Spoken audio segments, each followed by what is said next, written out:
Once, in the far southeast of the world, beneath a sky darkened by smoke, there stood a city that seemed to have risen from the heart of fire itself.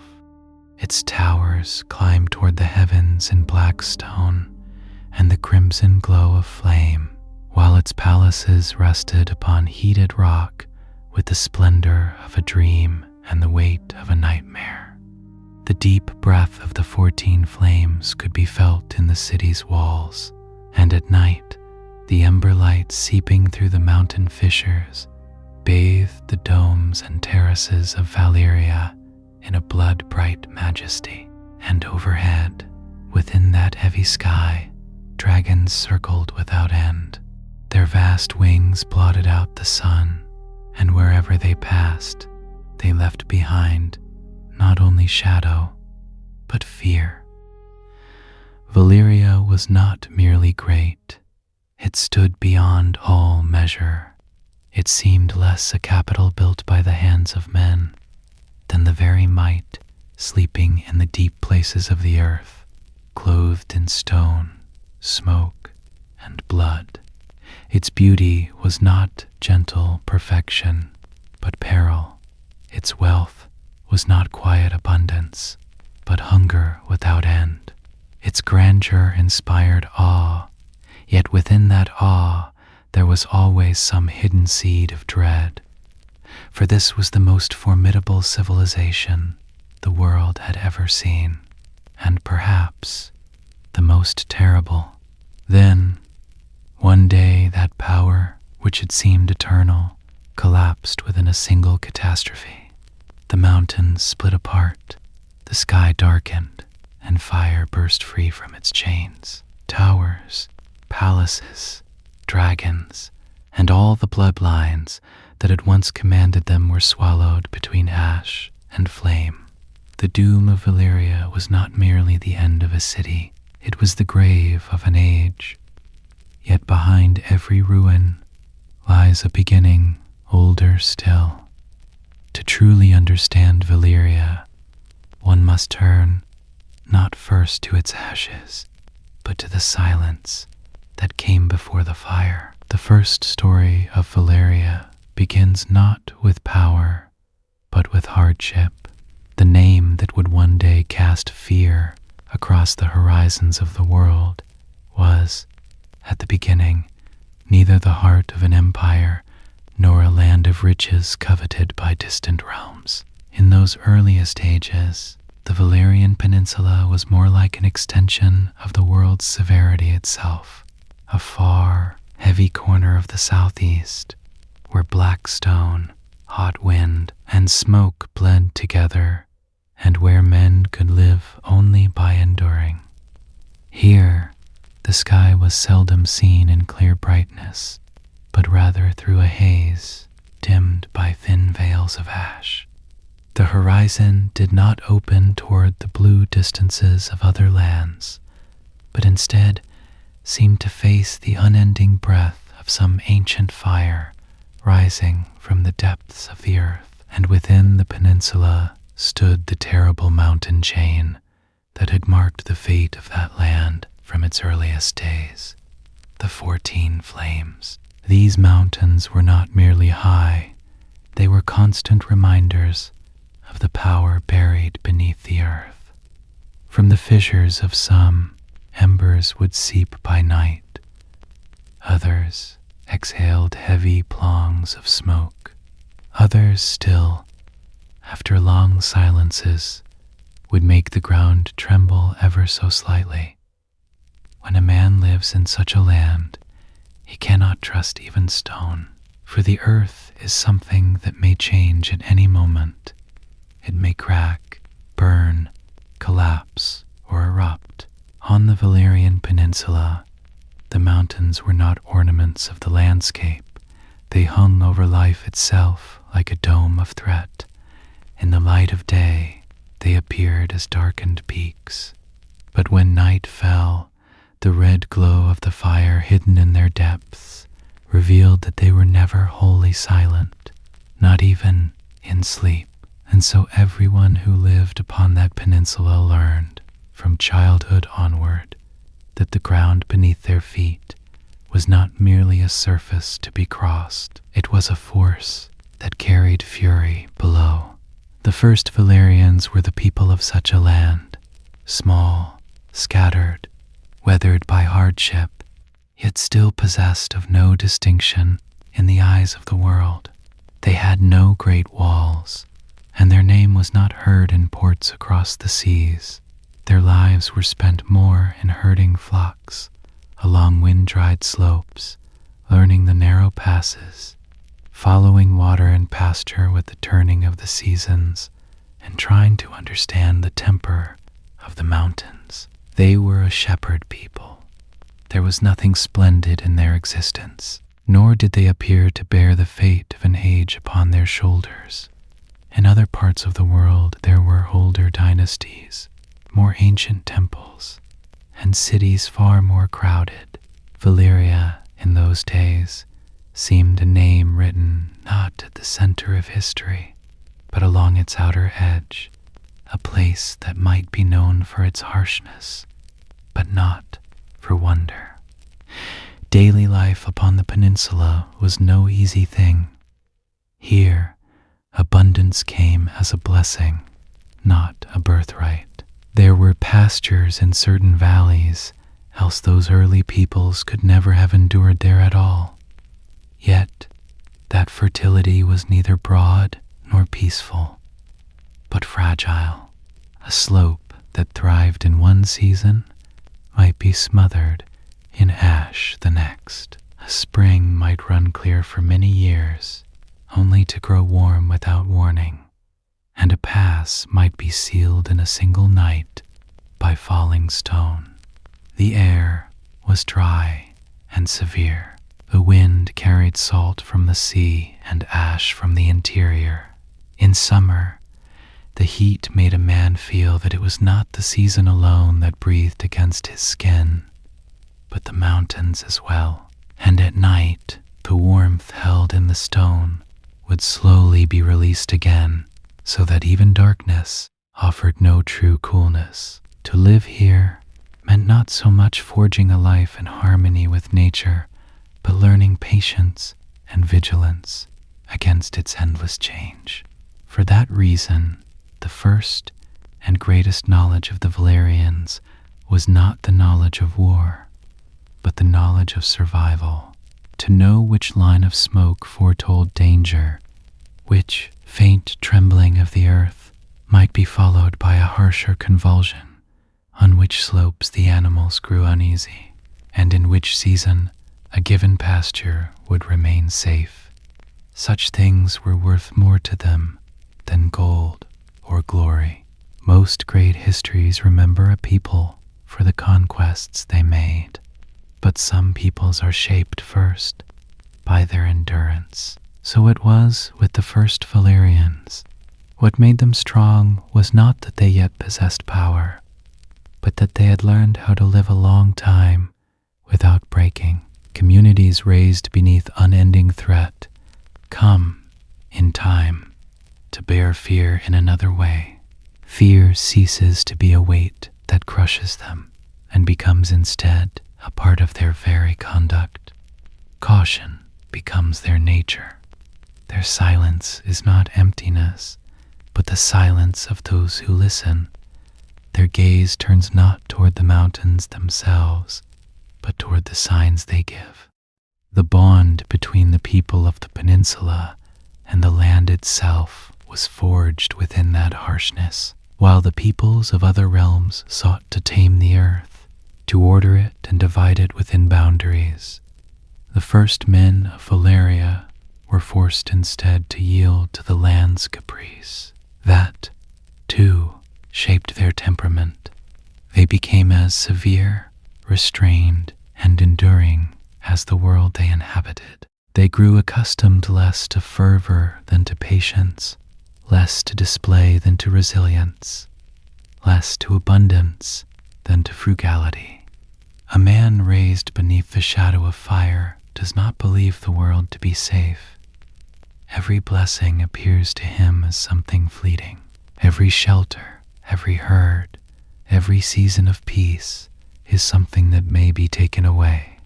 And so within the first people of Valyria, there was already the earliest seed of that deep hardness, which would one day take on far different forms.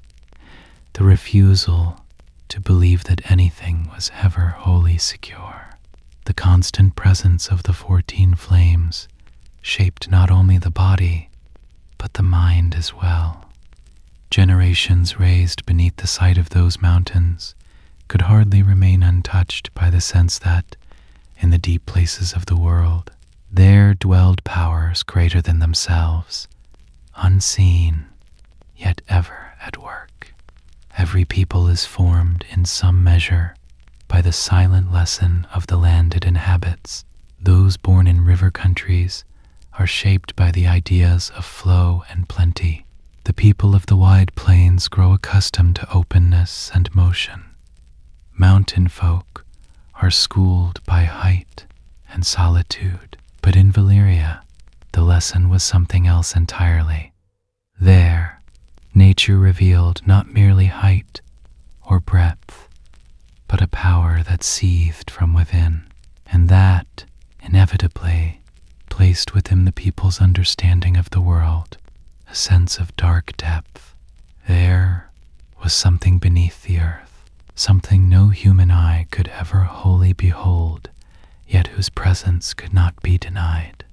Perhaps the first spirit of Valyria's perilous intimacy with fire and power in the ages to come was born here in that long and unblinking gaze. And yet, in that earliest age, none of this was an open sign of some great destiny to come. It was, rather, the frame of an endurance shaped by poverty.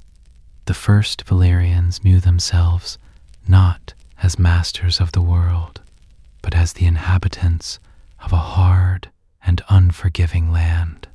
Their horizon was bounded, for the most part, by the paths of their flocks, the safety of the passes, the temper of the mountains, and the turning of the seasons.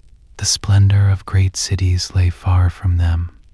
The commerce of distant seas must have seemed uncertain, and the life of magnificent palaces almost as strange as a tale from legend. In that first age, the Valyrian peninsula was not a land of grandeur, but a land of solitude.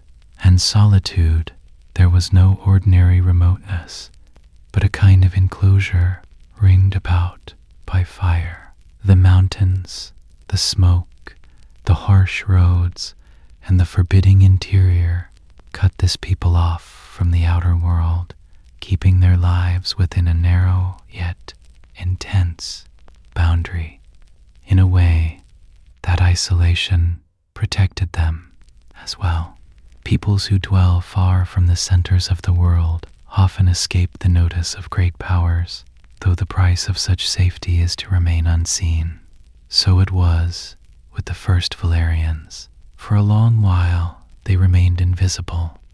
No great praises were sung of them, no tales of fear were told, no splendid records were kept in their name. They seemed like one of those many peoples who might live and vanish in silence, who might endure the hardness of the land only to be forgotten in the end. And yet history sometimes nurtures its most terrible powers in just such places, not in the rich centers of the world, but in those borderlands where hardship teaches a people before it can ever break them. The first age of Valyria was such a silence, one that concealed the future even as it quietly foretold it. As the days passed among flocks, stone roads, and constant vigilance, the people of the peninsula learned how to read the land. They began to understand which sound pointed to a distant fracture, and which to movements in the deep, which smoke was ordinary, and which was ill-omened, which silence held peace, and which concealed a waiting threat. This knowledge was not written down. It was a discipline of attention carried through lived experience and passed from one generation to the next. Perhaps this was the true first inheritance of Valyria, to be a people incapable of indifference to the world around them. In other lands, men might dream of mastering nature. Here, one had first to listen to it, and in that listening, the people of Valyria learned patience. Patience, in time, became endurance, and endurance, little by little, took on a heavier quality, hardness. Yet within all that hardness, the peninsula possessed a beauty all its own, a harsh beauty, wounding, almost hostile.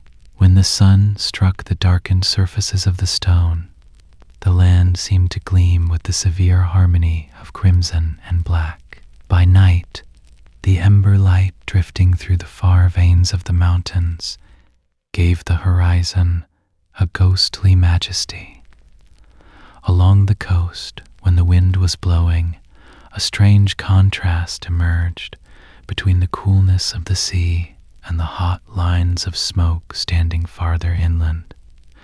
The people of Valyria knew this beauty not because it offered comfort, but because it was bound so closely to danger.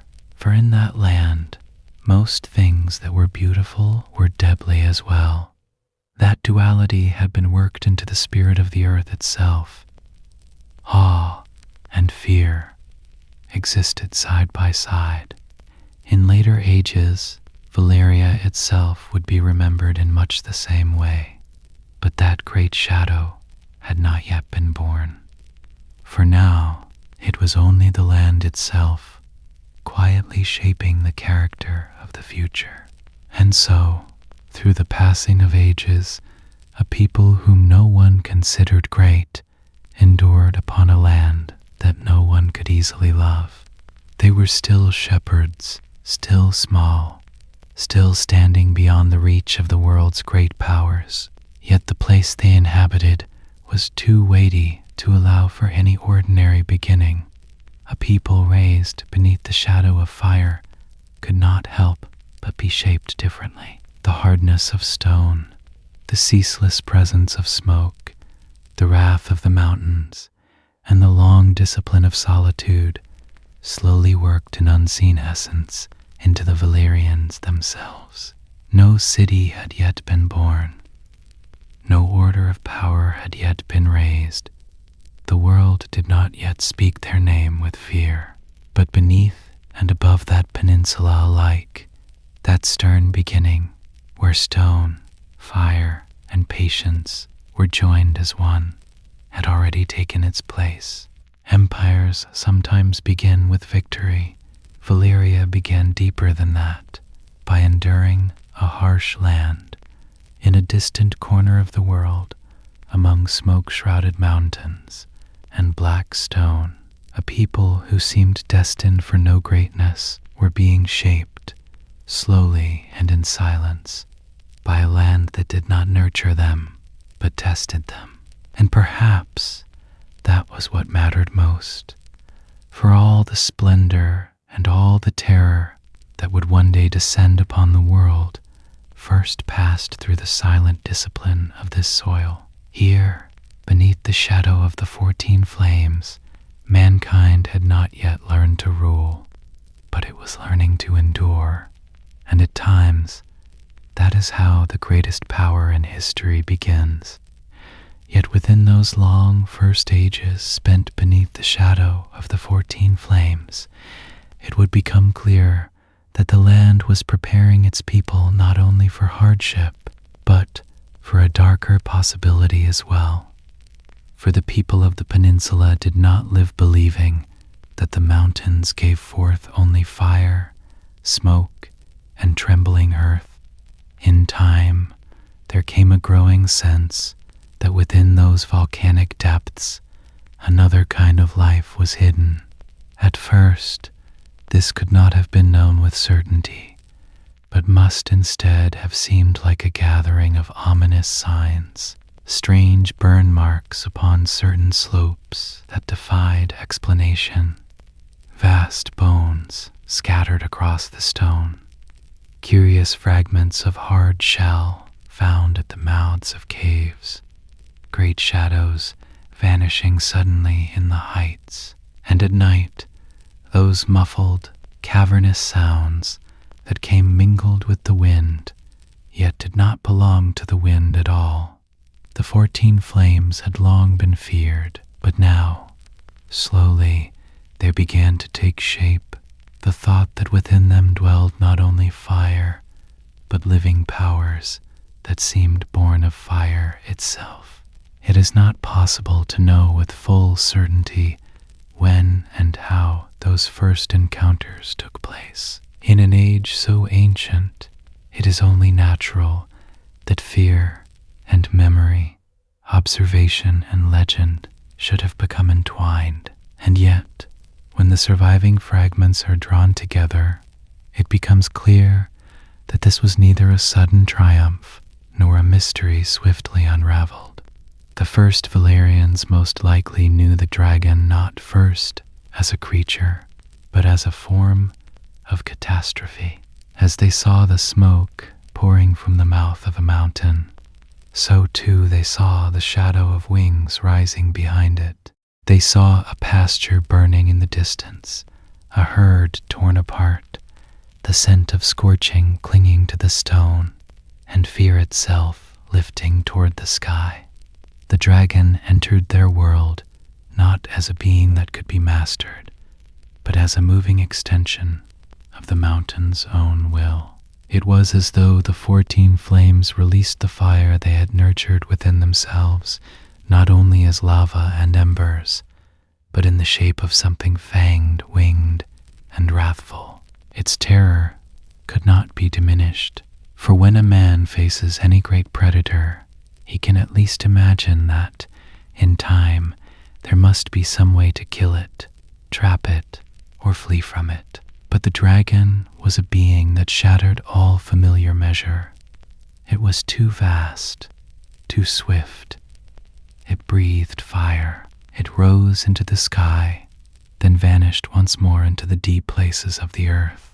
It was difficult to separate it from the mountain, from the smoke, from the molten stone, and from that red glow burning within the night. And so, for the first Valyrians, the dragon must have been more than a dangerous beast. It must have seemed a power so immense that the order of the world itself had no easy place for it.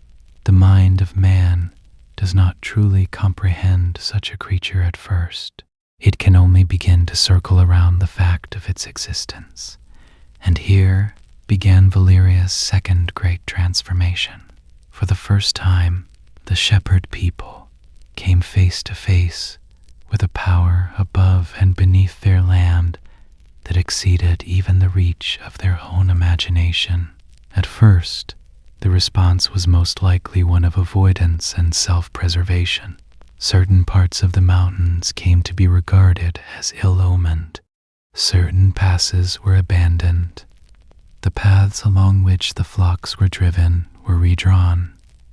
Children and the young were taught which valleys must be avoided, and when the voice of the mountain changed, or an unfamiliar shadow crossed the sky, what was to be done was passed down from one generation to the next. Yet, the most striking thing here is that the Valyrians did not retreat in fear alone.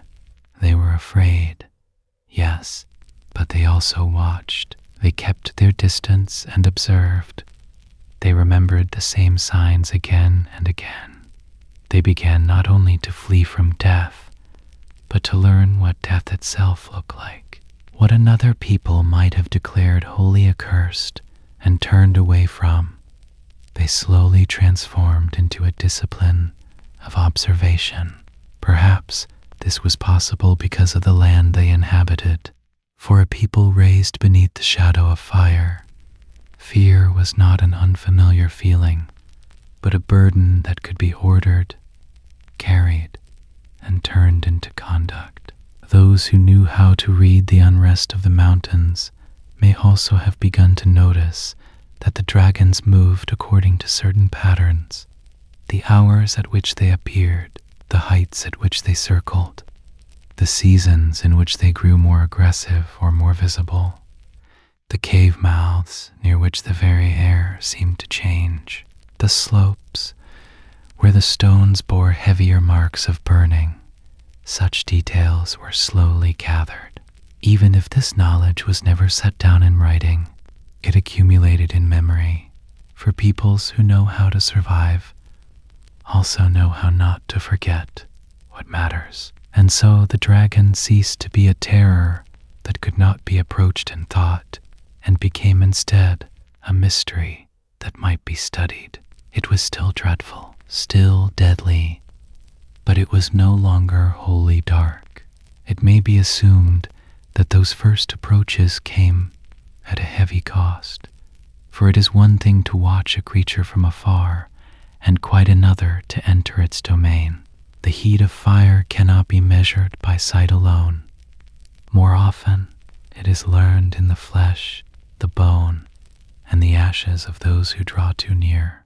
Perhaps some believed that courage alone, or weapons alone, or numbers alone, would be enough to stand against such beings. Perhaps certain tribes or families attempted to kill the dragons or force them into submission. Yet whatever happened in those early trials, one truth must soon have been learned in bitter fashion. The dragon was not a creature that could be subdued in any ordinary sense. To surround it was not enough. To strike at it was, more often than not, to die. Displays of strength usually summoned only greater ruin, and here the people of Valyria learned a lesson that would one day shape their entire fate. Fire could not be mastered by brute force. The value of this realization was immense, for the rise of many peoples rests upon the art of crushing those weaker than themselves, whereas the rise of Valyria, at its very beginning, was forced to learn how to approach something immeasurably stronger. And so, for the early Valyrians, the bond between dragon and man became less a matter of conquest than a matter of patience. The question was no longer how to break the creature, but how to understand the look in its eyes before it broke, what stirred its unrest, and what might cause its fury to draw back. Perhaps it was here, for the first time, that the true nature of the relationship between dragon and man began to emerge. It was not the bond of master and slave. It was something stranger, more fragile, and more terrifying than that. It demanded not command, but endurance, not force, but waiting, not attack, but the ability to read and understand. It was likely in this age as well that it became clear some people could draw near in ways others could not. Not everyone was able to remain in the presence of a dragon. Not everyone could endure its gaze. Some fell into panic at once and scattered, while others advanced with courage, only to die through recklessness. But a rare few, certain individuals, perhaps certain bloodlines, seemed capable of showing something else before these creatures, something that did not simply dissolve into fear. What that quality truly was cannot be fully explained. In later ages, men would call it the language of blood, ancient rites, lost words, or some nameless intimacy forged with fire. But in that early time, perhaps all they saw was this: some hands remained steadier, some voices disturbed the creature less, some bodies could wait without retreating. It was a difference that seemed small at first glance, yet it was the kind of difference that separates the future of a civilization from all the others. And so the first seeds of true bonding were sown. This bond was not born in a single moment of triumph It was not forged in a day, nor was it understood by all. Fear was within it. Death was within it. So too were patience, failure, and the need to try again. Perhaps they first learned to draw near to hatchlings, to eggs, or to younger creatures. Perhaps it was only much later that anyone could safely come into the presence of a full-grown dragon. What is certain is this: the attempts to form such a bond endured for a long time as a broken, uncertain, and perilous process. Every small advance brought with it a new danger. Every success carried within it the possibility of a greater disaster, for to draw near to a dragon was to stand upon a threshold where a man might be destroyed at any moment. There was, within this nearness, a kind of intimacy as well, but it was no gentle intimacy. It was closer to sharing the same breath as death.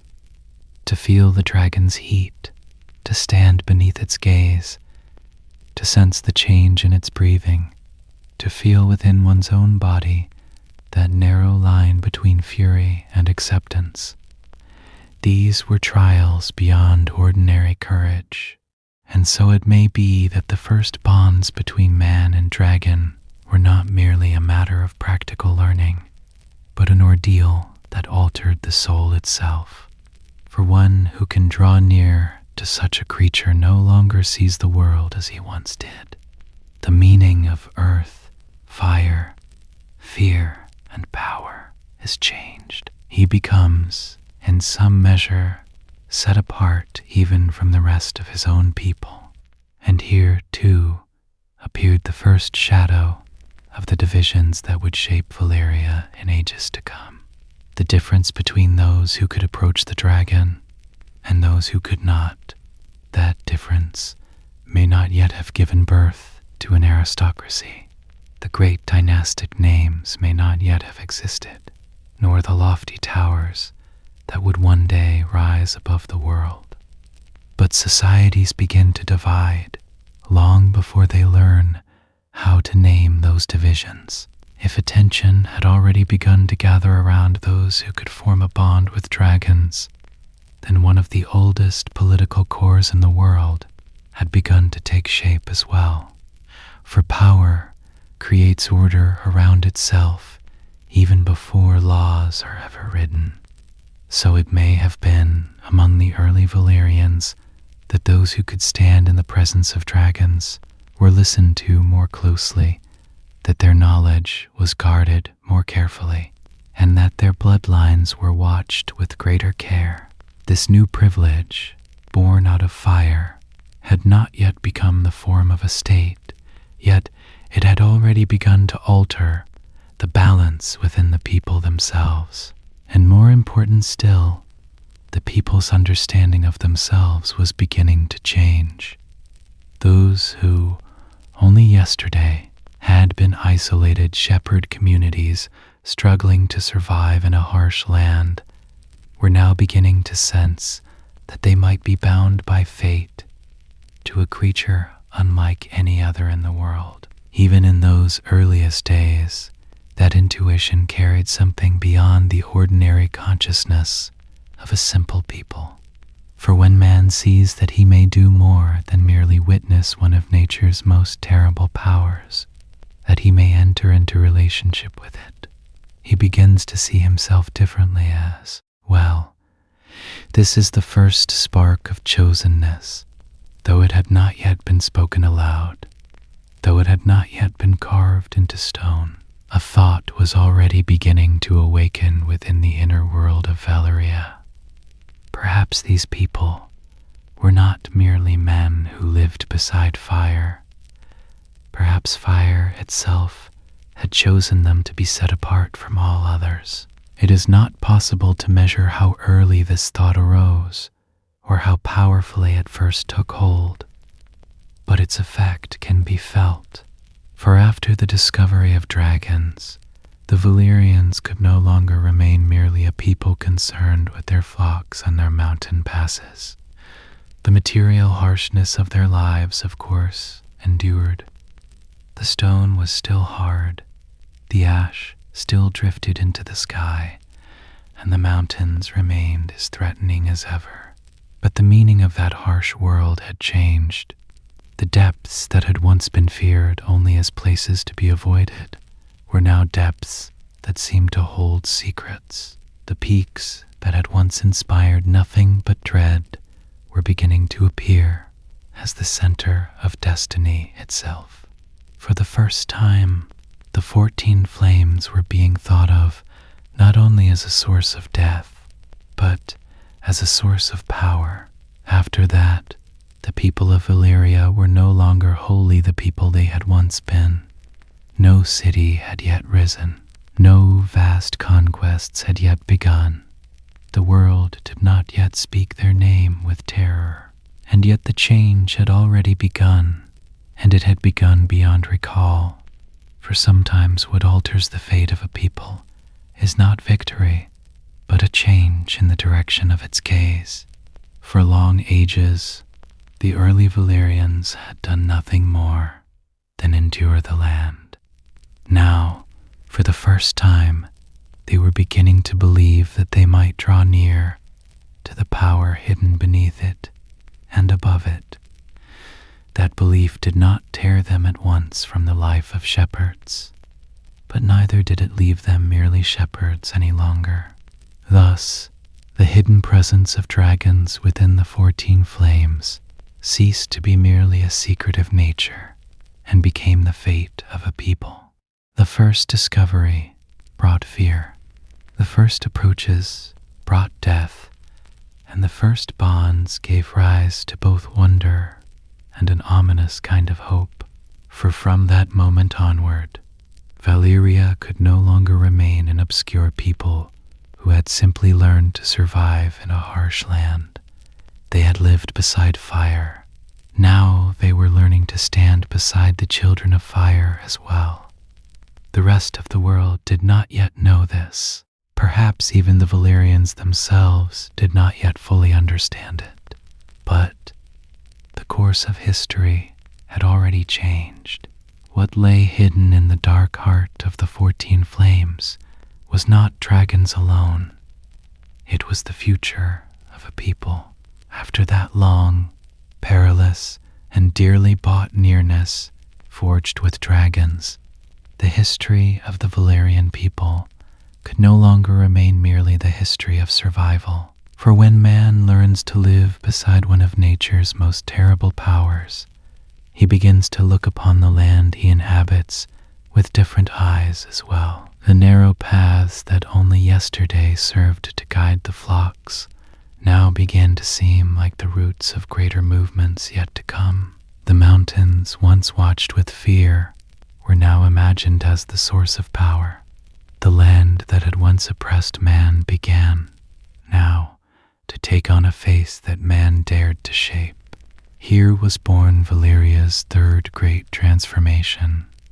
That hardened people, living beneath the shadow of dragons, began for the first time to see the land not merely as a fate to be endured, but as the foundation of a world to be built.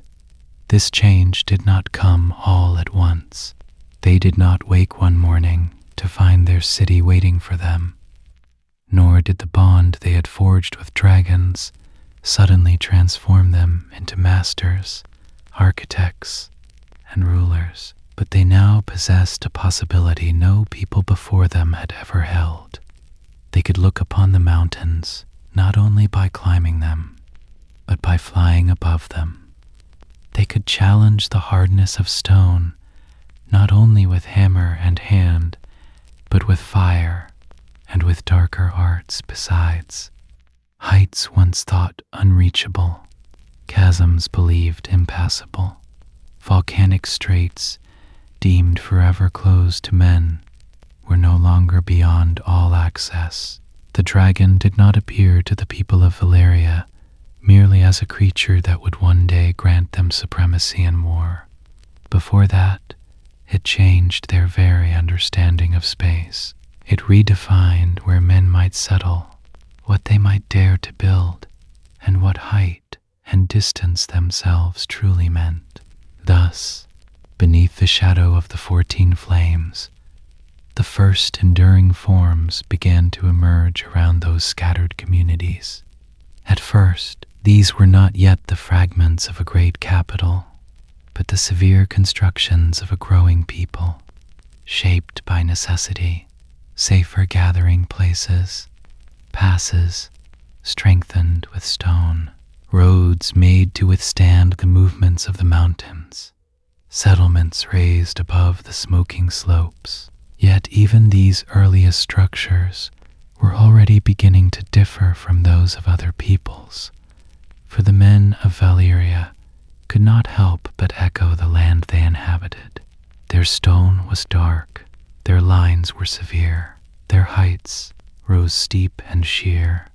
The works of a people dwelling beside fire could never be as light as the palaces of river realms, nor as gentle as the villages of green plains.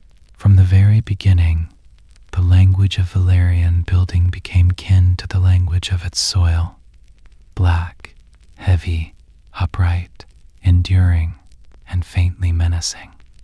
And yet, it was not hardness alone that was growing. The power that came with dragons also widened the reach of human imagination.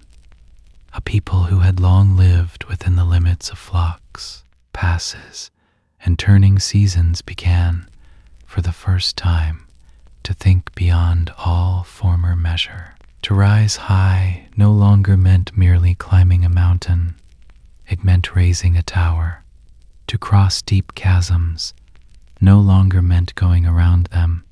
It meant casting bridges across them.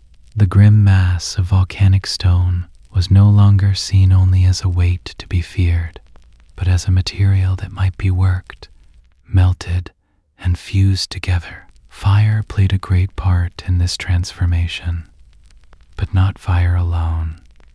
In later ages, much would be said of how stone was shaped in Valyria, how black walls rose with such flawless precision, and how certain towers and roads seemed almost as if they had been born from a single substance. Some ascribed it to extraordinary craft, while others pointed to ancient knowledge joined with fire and to lost sorceries now beyond recall. What is certain is this: the architecture of Valyria began very early to surpass the limits of ordinary stonework.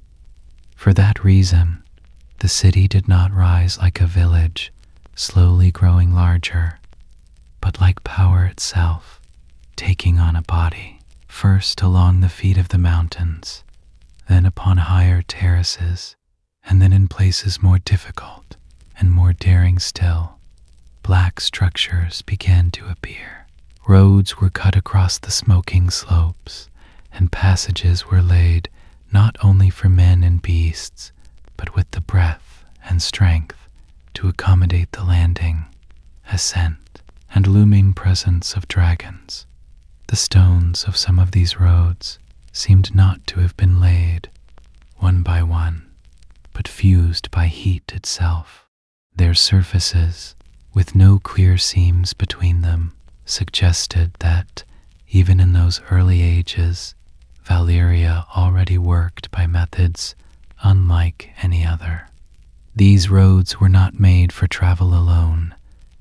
They were the sign that a scattered people no longer wished to remain scattered. A center was being born, and the road to a center first reveals itself in stone. Then the towers began to rise. Every great civilization, in one way or another, builds its gaze toward the heavens. Valyria's gaze toward the sky, however, was a direct act of defiance. It is not enough to think of its towers merely as structures of defense, nor merely as displays of splendor. They were born from the joining of a love of height, a declaration of power, and a way of life entwined with dragons.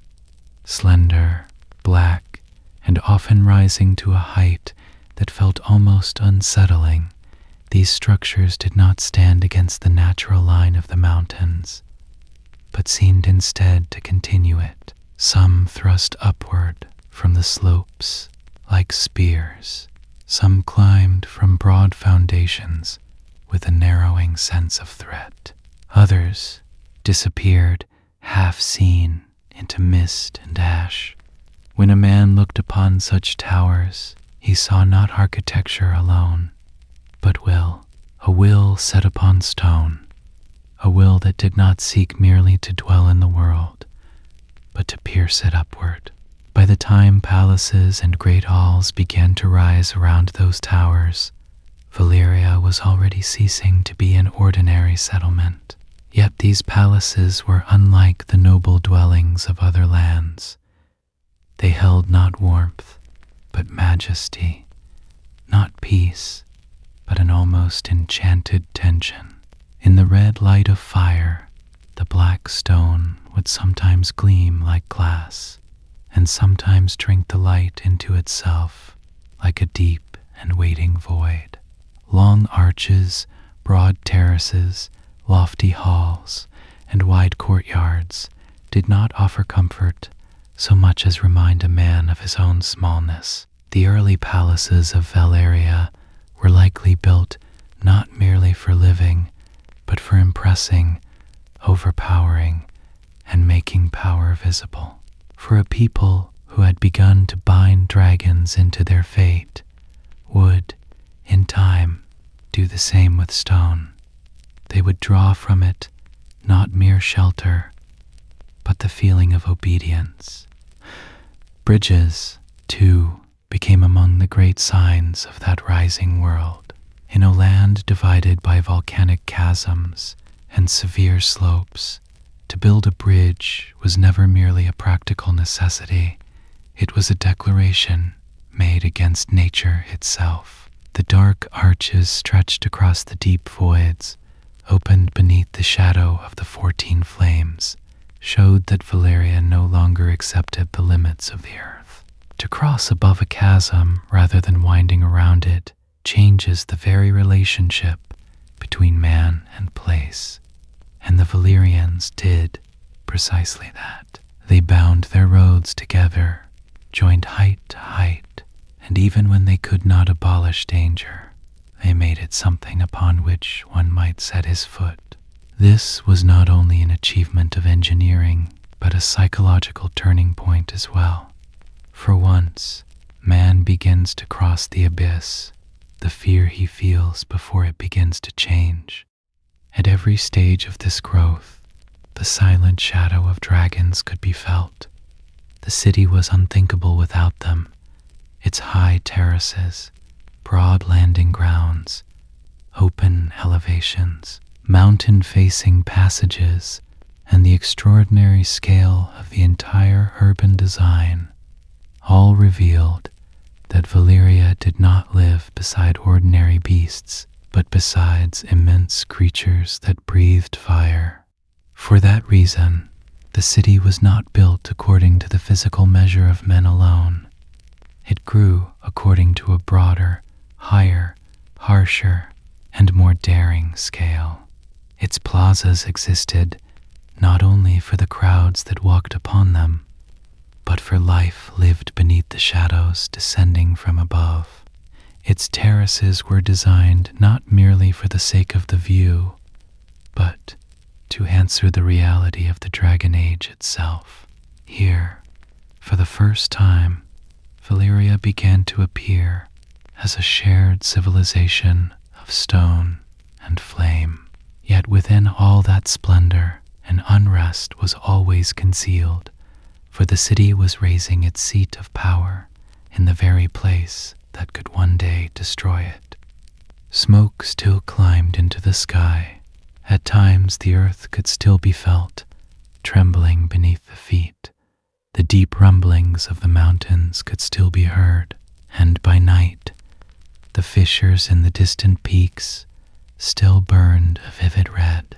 No matter how vast the city became, it did not change the truth that the land surrounding it was a land of catastrophe. Perhaps this was the deepest thing that made Valyria so enthralling. Its beauty was never safe. No matter how elegantly its towers rose, volcanic darkness always stood behind them. No matter how magnificent its palaces became, the earth sleeping beneath them was never at peace. And so the architecture of Valyria inspired awe through its beauty, while at the same time awakening unease. A man could see order there, yes, but he could never forget that this order had been built upon the threshold of fire. With the growth of the city, the Valyrians themselves were changing as well. They were no longer merely shepherd communities shaped by geography alone. They had become a people who had learned to build, to enlarge all measure, to seek permanence, and to make their identity visible through stone and fire. Their hands were no longer occupied only with the shepherd's staff or the humble tools of survival, but were now shaping structures the like of which could be found nowhere else in the world. This transformation was as much of the mind as it was of the material world, for to build a city is to believe in the future. To lay roads is to desire continuity. To raise towers is to seek not only protection, but visibility, and the Valyrians were no longer willing to remain unseen. Their rising stone carried a proclamation the world had not yet fully heard. Here, a new center is being born. From its very first moment, the spirit of this new center was unlike that of ordinary capitals. Valyria did not become merely a place where multitudes of men gathered. It became a place where power itself gathered. Dragons, mountains, black stone, volcanic fire, mastery, fear, and splendor were all drawn here into the same circle. And so the growth of the city was not some ordinary expansion to be measured only by rising population or increasing wealth. Every new road, every new bridge, every new tower enlarged the people's claim upon their own destiny. As Valyria rose, the rest of the peninsula no longer seemed merely a surrounding land, but a body turning around this new heart. And that heart had begun to beat. Great Valyria, known in later ages for its mature political order, had not yet fully emerged. Its laws, its families, its forms of rule, and the full hardness of its expanding power had not yet been clearly defined, but in stone, in height, and in the light of fire, one truth had already become plain. Valyria was no longer merely the name of scattered peoples living among the mountains. It had become the name of a growing center beneath the shadow of the 14 flames. This city, raised by human hands, yet with a daring that reached beyond the measure of man, was no mere settlement, but the heart of a rising world. The towers, climbing beneath the smoke, the roads bound together by black arches, the terraces gleaming in the light of fire, and the sky darkened by the shadows of dragons, all now pointed to a single truth. The people of Valyria had begun to pass beyond being merely children of the land, and had started to write the destiny of the land itself. The city was the first great proof of this, and already, within that black stone, one could hear the pulse of the power that would one day shape the whole world.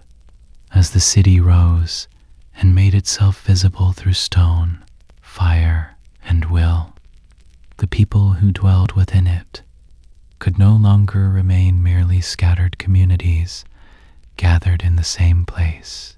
Great structures, long roads, terraces arranged in accordance with the shadow of dragons, and that dark order, stretching from the mountain slopes to the peaks, began, in time, to impose a single truth.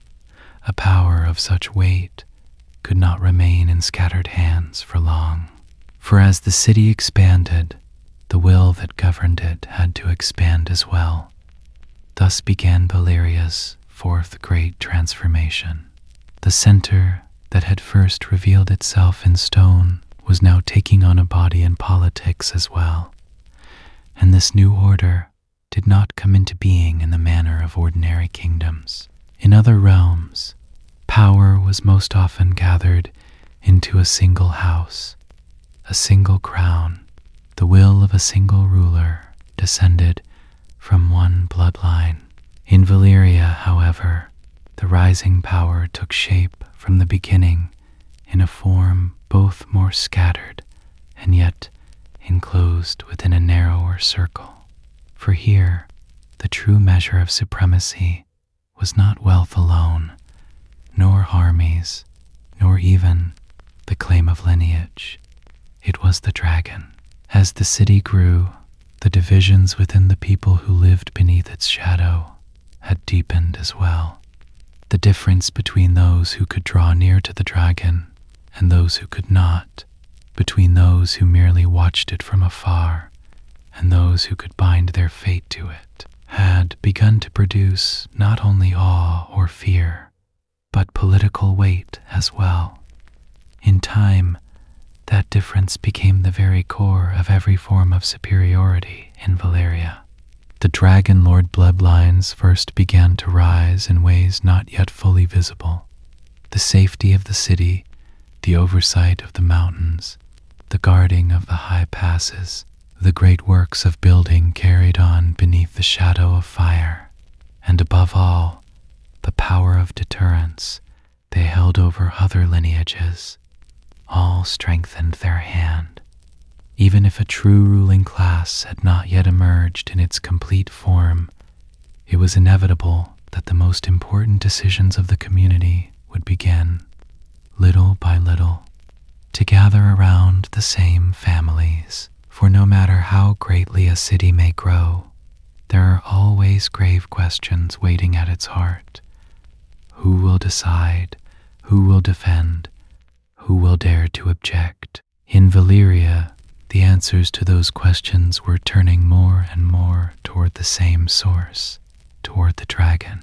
Thus, the rise of the Dragon Lord nobility became not merely a military or symbolic superiority, but one of the foundation stones of an entire political order. In later ages, the great Dragon Lord bloodlines, said to number as many as 40, would form the powerful familial core of Valyria. Yet, even that core was never wholly equal. Some lineages were older, some wealthier, some possessed more dragons, broader alliances, greater knowledge, and deeper influence. Some stood nearer to the center of the city, others to the fiery reaches of the mountains. Some drew their strength from building, some from the mines, some from the trade routes, and some from fear itself. Yet, above all these differences, one truth bound them together. Valyria was no longer the shared life of a shepherd people. It was becoming the world of families who rose upon the backs of dragons. The political order that arose at this stage was not a kingdom in any ordinary sense. There was no single crown. There was no single king.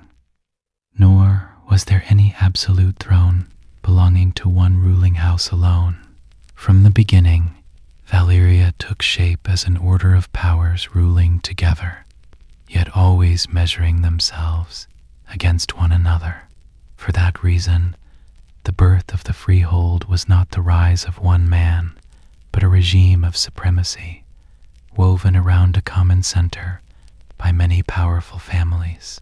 In theory, this could appear as a form of shared rule, The great houses held a voice in common affairs, and the fate of the city and its people was guided not by a single will, but by the collective judgment of the elite. Yet even in those earliest ages, there was already a clear difference between the elegance of that theory and the hardness of reality. For shared rule did not mean that power was shared equally. The family whose dragon was greater, whose bloodline was thought more ancient, whose wealth had grown more vast, and whose bond with fire and darker knowledge ran deeper, spoke with the heavier voice within that partnership. And this was what made the political nature of Valyria both magnificent and fragile. It was not a state that moved at the command of a single king, yet that did not make it more just. On the contrary, because power was not gathered into one hand, it spread across a wider circle of elites. But that spread did not descend to the lower ranks. It moved only among a handful of dangerous bloodlines. The freehold bore the language of liberty in its very name, yet, in its essence, it was becoming a dragon-backed oligarchy. The rest of the Valyrian people, artisans, laborers, merchants, servants, and the ordinary lineages that still dwelled along the lower reaches of the mountains, were either bound to the will of those above them or sheltered by their power while being crushed beneath the same shadow.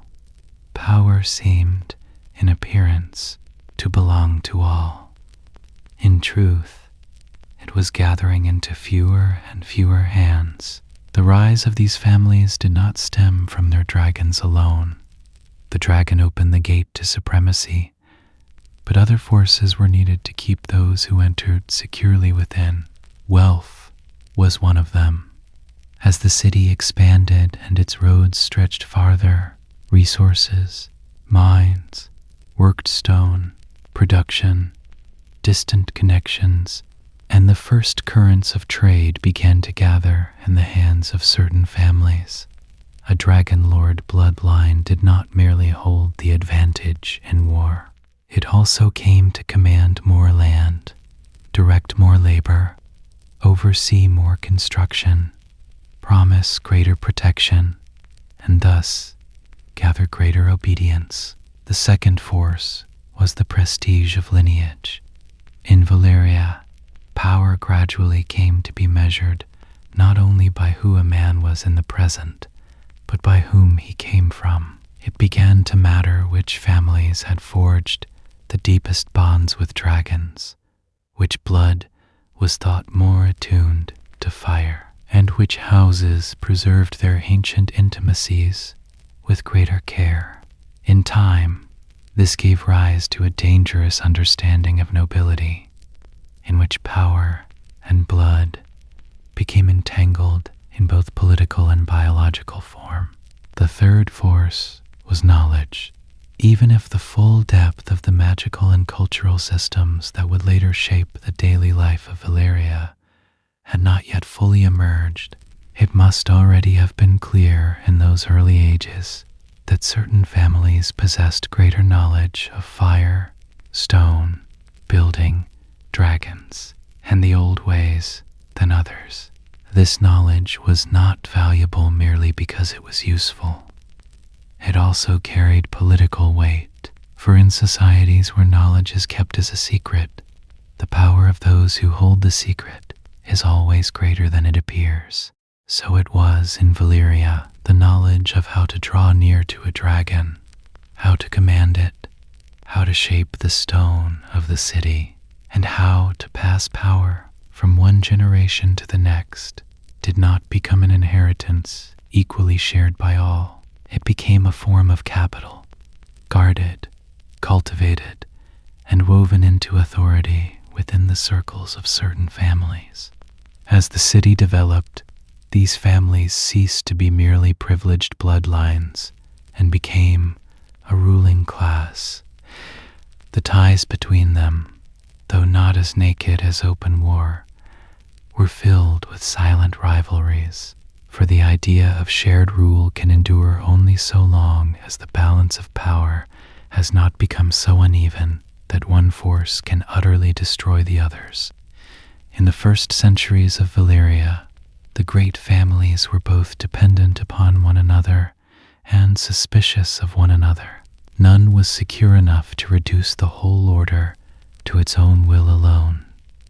Yet, none truly wished to live in genuine equality with the rest, and so, from the very beginning, the politics of the freehold became an architecture of tension.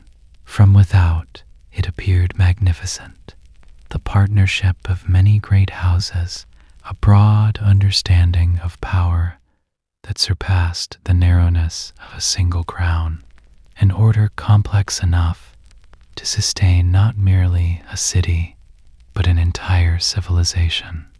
But from within, that order was forever shifting in its weight. Whose voice would be heard more clearly? Which family's dragon would command the greater deterrent? Whose wealth would grow more swiftly? Whose network of knowledge would run more deeply?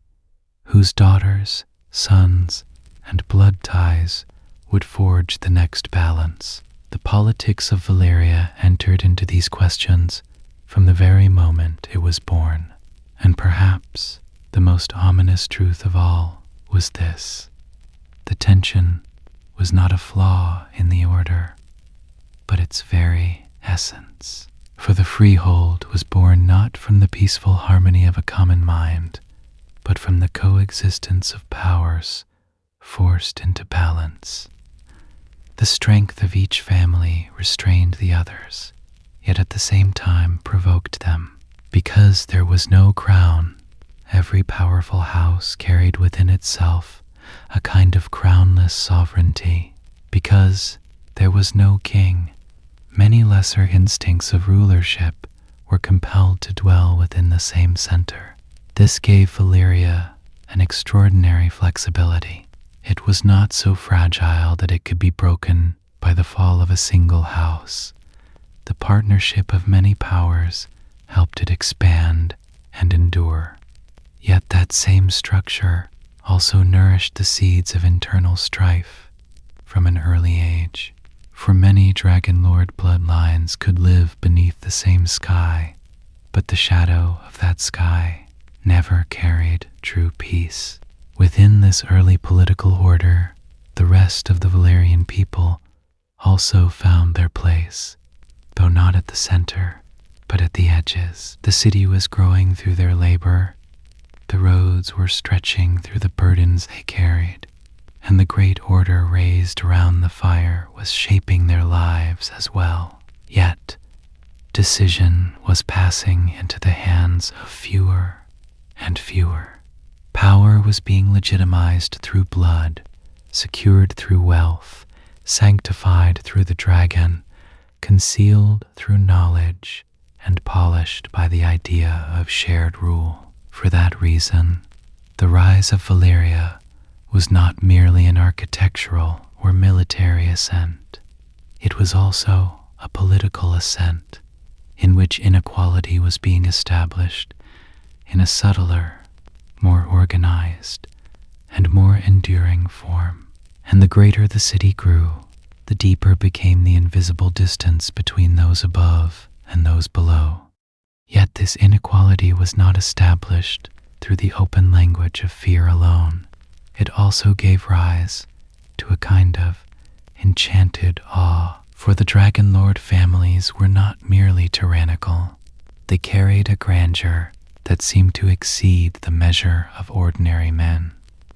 These houses, dwelling in the heights, ruling over black stone towers, appearing almost kin to fire itself, and riding living cataclysms that could darken the sky, could never seem like common nobility in the eyes of the people.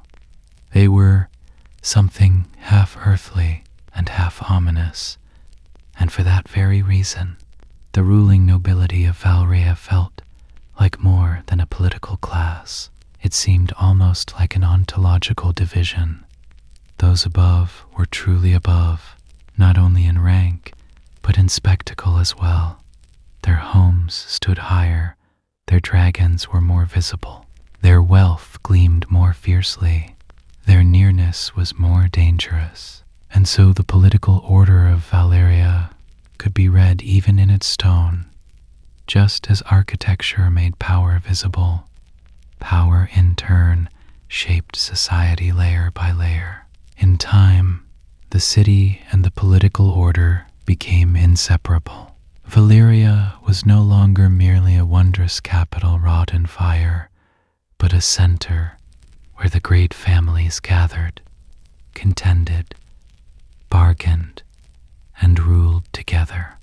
Thus, the birth of the freehold became the natural continuation of the city itself. For a settlement of such magnitude, wealth of such density, and power of such terror would sooner or later create a form of rule proper to itself.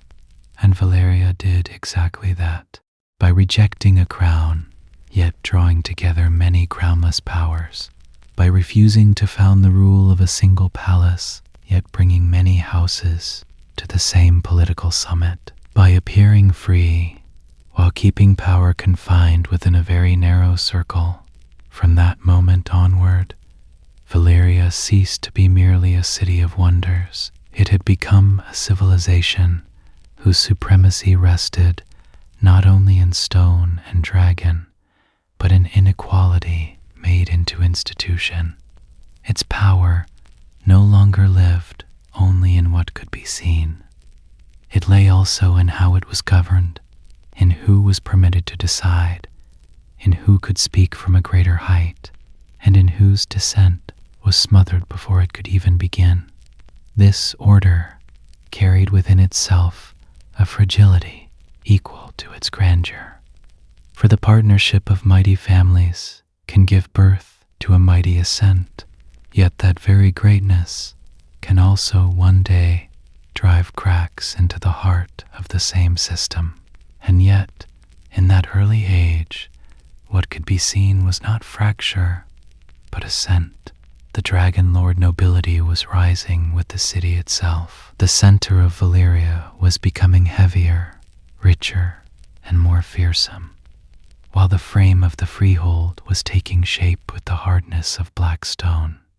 And so the world, whether it understood it or not, was witnessing the birth of a new kind of power, not a civilization founded upon the rule of a single king, but one sustained by the shared yet unequal dominion of dragon-bearing families. This civilization had not yet fully unveiled the whole of its terror, but its heart was now burning not only with fire, but with politics as well. As the city rose and its political core grew harder, the power of Valyria could no longer be sought only in what was visible from without. For every great civilization, at a certain point, fashions a second body beyond stone, and armies, an inner body made of unseen beliefs, hidden practices, aristocratic habits, knowledge guarded by fear, and deep assumptions that have seeped into the fabric of daily life. Valyria had now reached such a threshold. It was no longer enough to understand it only through its towers, its roads, its dragons, and the politics of its great families. Within the walls of that city of black stone, another world was growing, darker, subtler, and more intricate. A civilization raised around fire had, in time, learned not only how to wield power, but how to shape the very spirit of power itself. At the center of this inner world was fire, but not the fire that burns in the hearts of ordinary folk, breaking the cold and cooking their meals. This was an older fire, darker, more ominous, more demanding. For the highest nobility of Valyria, Fire was not merely an element of nature. It was the language of power, not of purification, but of transformation, not of light, but of dominion. The bond forged with dragons, the might drawn from the deep places of the mountains, and the city's will made rigid in black stone, all led, in the end, to the same belief. Fire was indeed a catastrophe to be feared, yet, in the right hands, it could also bestow a supremacy unlike anything else in the world. In time, that belief seeped not only into the minds of the ruling class, but into the institutions of Valyria, its production, its architecture, and its ceremonial life as well. And beside fire, there was blood. Perhaps every great corruption begins in such a way. Man discovers power in nature and then seeks to bind it to his own flesh. There are strong signs that within the inner chambers of Valyria, among the dark arts that took root there, blood and fire were never thought of as separate things. It was believed that magic drew its strength not only from words, signs, or lost writings, but from living essence, from the continuity of bloodlines, from sacrifice, and from transformation. To what extent, by what means, and how deeply these arts were practiced cannot be fully known. Indeed, in societies of this kind, the most potent knowledge is seldom made fully visible. But one thing is clear enough.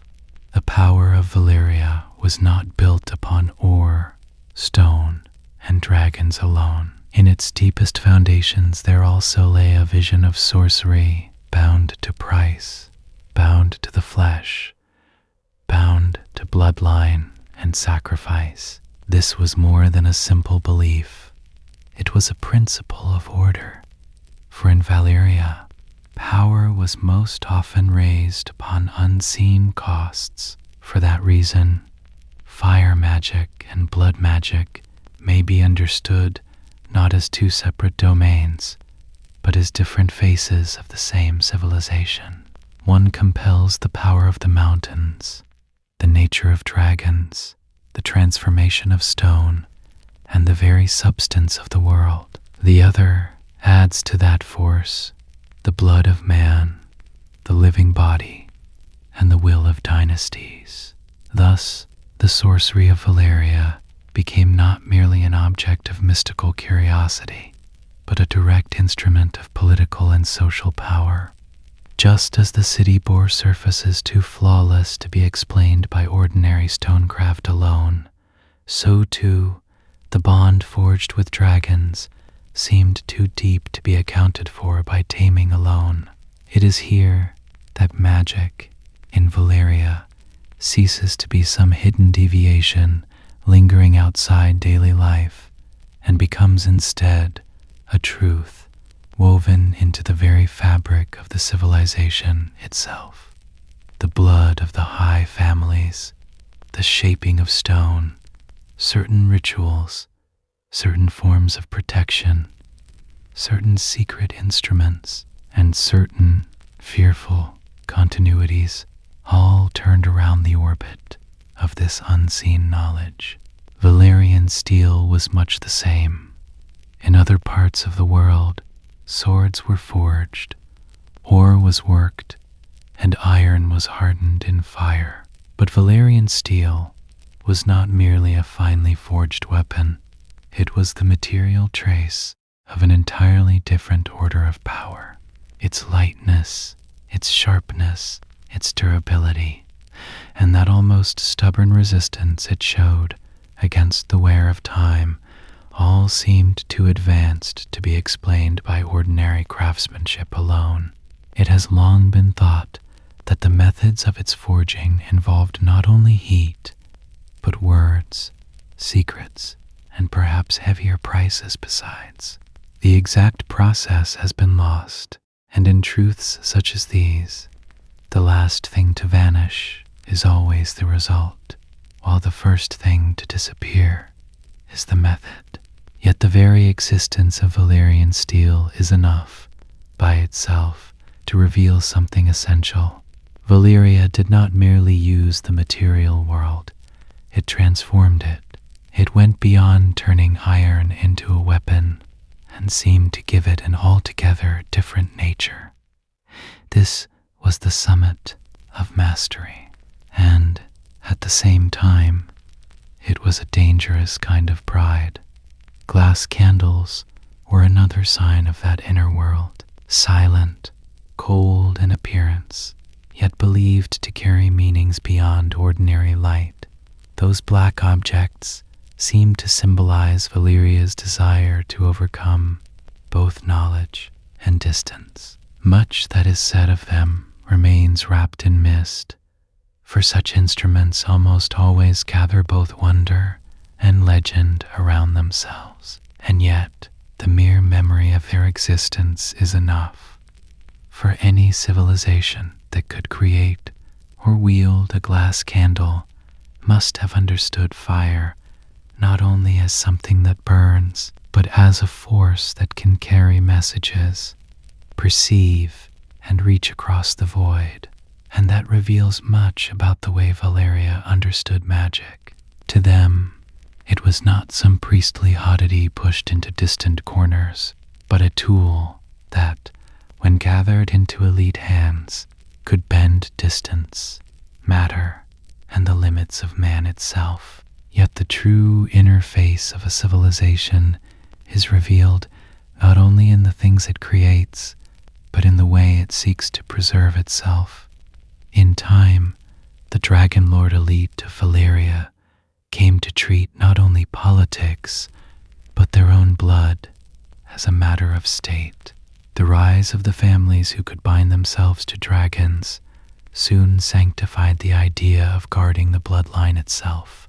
Marriage, here, was no longer merely an agreement between houses.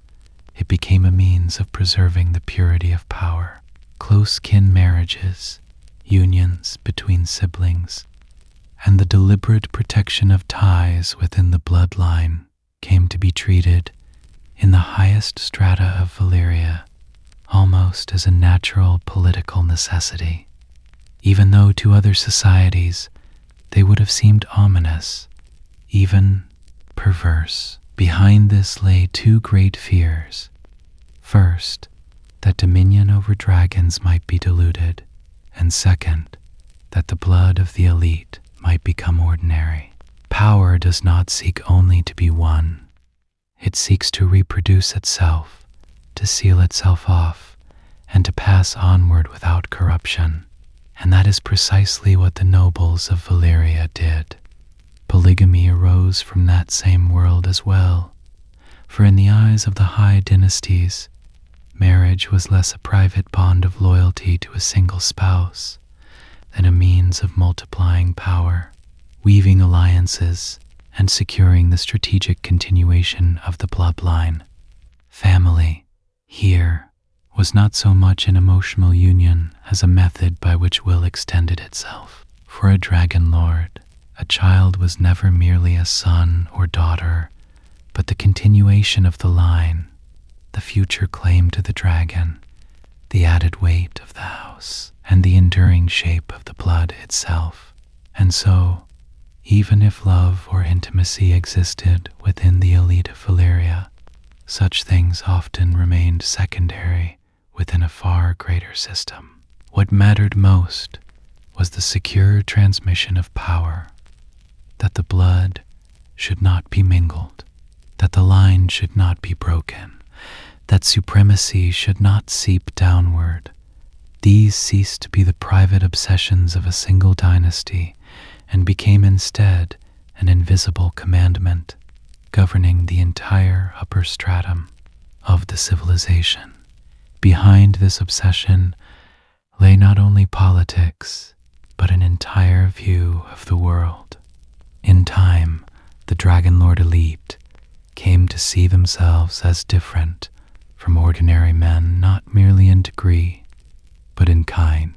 To them, The people were a mass to be governed, while they themselves were the bearers of a bloodline akin to fire, bound to the sky, and able to draw power from the deep places of the mountains. Whether this belief was openly declared or not, it had already entered into their way of life, their dwelling in the heights, their rule from Blackstone towers, their appearance upon Dragonback, their willingness to step beyond the common morals of society in order to preserve the blood, and their refusal to share knowledge with the wider multitude. All of it fed the same mentality. Power is not the right of all. Power belongs only to the bloodlines capable of enduring it. This belief was one of the most poisonous currents beneath the grandeur of Valyria, for such a faith can give birth to great works, but it also wears away mercy. Where mercy is worn away, slavery grows, and the greatness of Valyria was never a greatness that left slavery outside its gates. On the contrary, as its inner order advanced, it bound the heaviest and darkest forms of labor ever more tightly into its very structure. The mines, the furnaces, the places where heated stone was worked, the building of roads and immense structures, the carrying of burdens, production, and countless other brutal tasks were laid more and more upon the backs of enslaved bodies. This was not some secondary flaw, but a structural foundation. The splendor of Valyria rested not only upon the courage of the Dragon Lord families or the depth of their magical knowledge, but also upon the unending labor of multitudes, driven so low that even their names would be forgotten.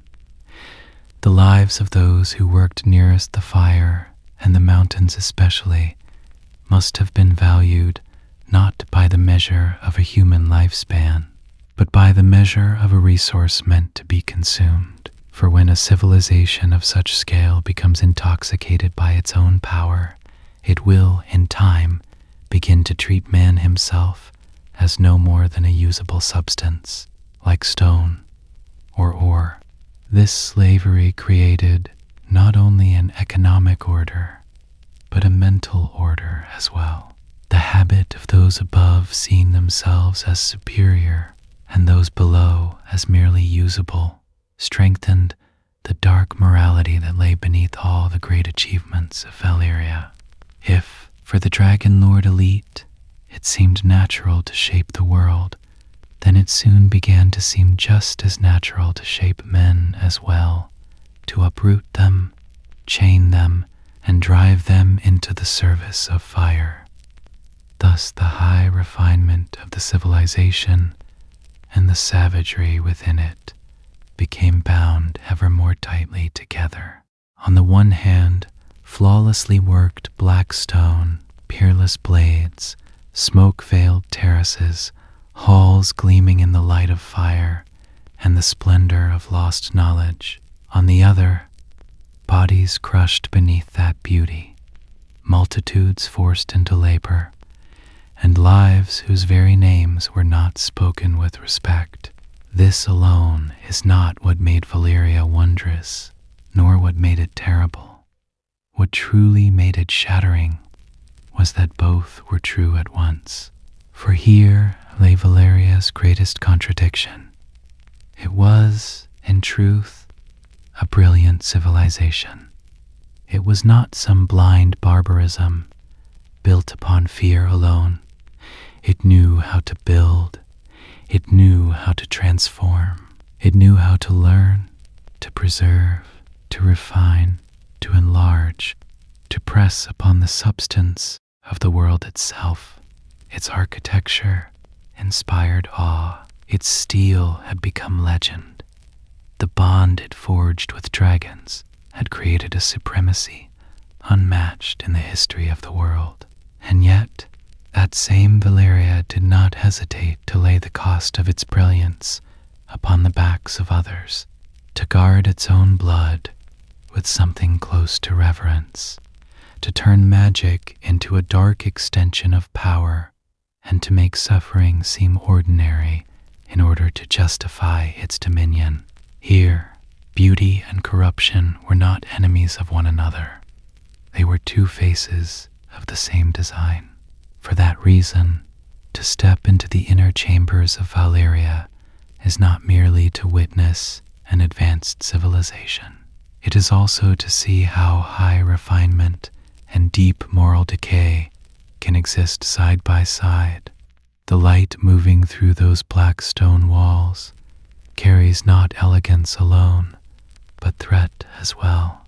The future spoken of in the great halls of the Dragon Lord houses means not only prosperity and expansion, but also the sealing of blood, the guarding of knowledge, and the hardening of supremacy.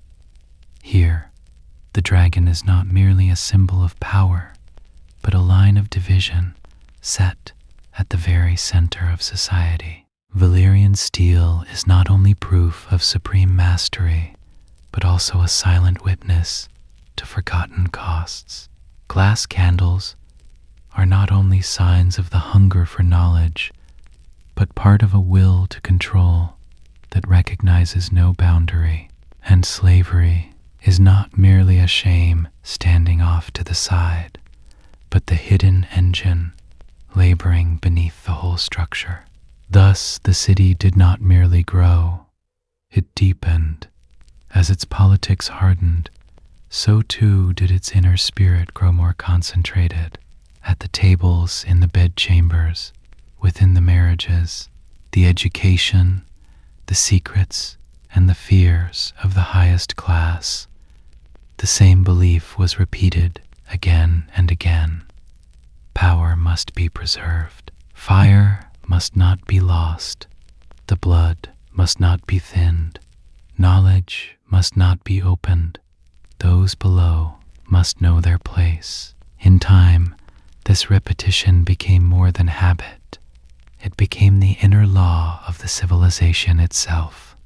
Valyria was no longer merely a realm where dragons ruled, but a civilization in which blood, fire, and the idea of supremacy had been bound tightly together. And the more refined that civilization became, the more refined the fear within it became as well. Thus, at this stage of its ascent, Valyria had become fully alive in all the complexity of its inner being. Its towers were not impressive only from afar. The order that lived within them possessed a chilling coherence of its own. The world of the Dragon Lord elite was sophisticated enough to inspire awe, deep enough to resist easy understanding, and corrupted enough to grow more unsettling the longer one looked into it. Everything was bound together. Dragon, blood, marriage, magic, politics, production, slave labor, stone, fire, and the will of a class that believed itself chosen. This web made Valyria strong, and the same web cast darkness through it from within. And perhaps, even in those days, an unseen destiny had already begun to stir at the heart of that splendor. For when a civilization begins to nourish its beauty with cruelty, its knowledge with concealment, its bloodline with fear, and its power with sacrifice, it does not merely grow, it also begins to fashion the moral shape of its own destruction. Valyria did not yet know this. It still stood at its height. It still shone. It was still rising as one of the greatest wonders the world had ever seen. But by then, one truth had become impossible to ignore. Its greatness could not be separated from its darkness. On the contrary, it was fed by it.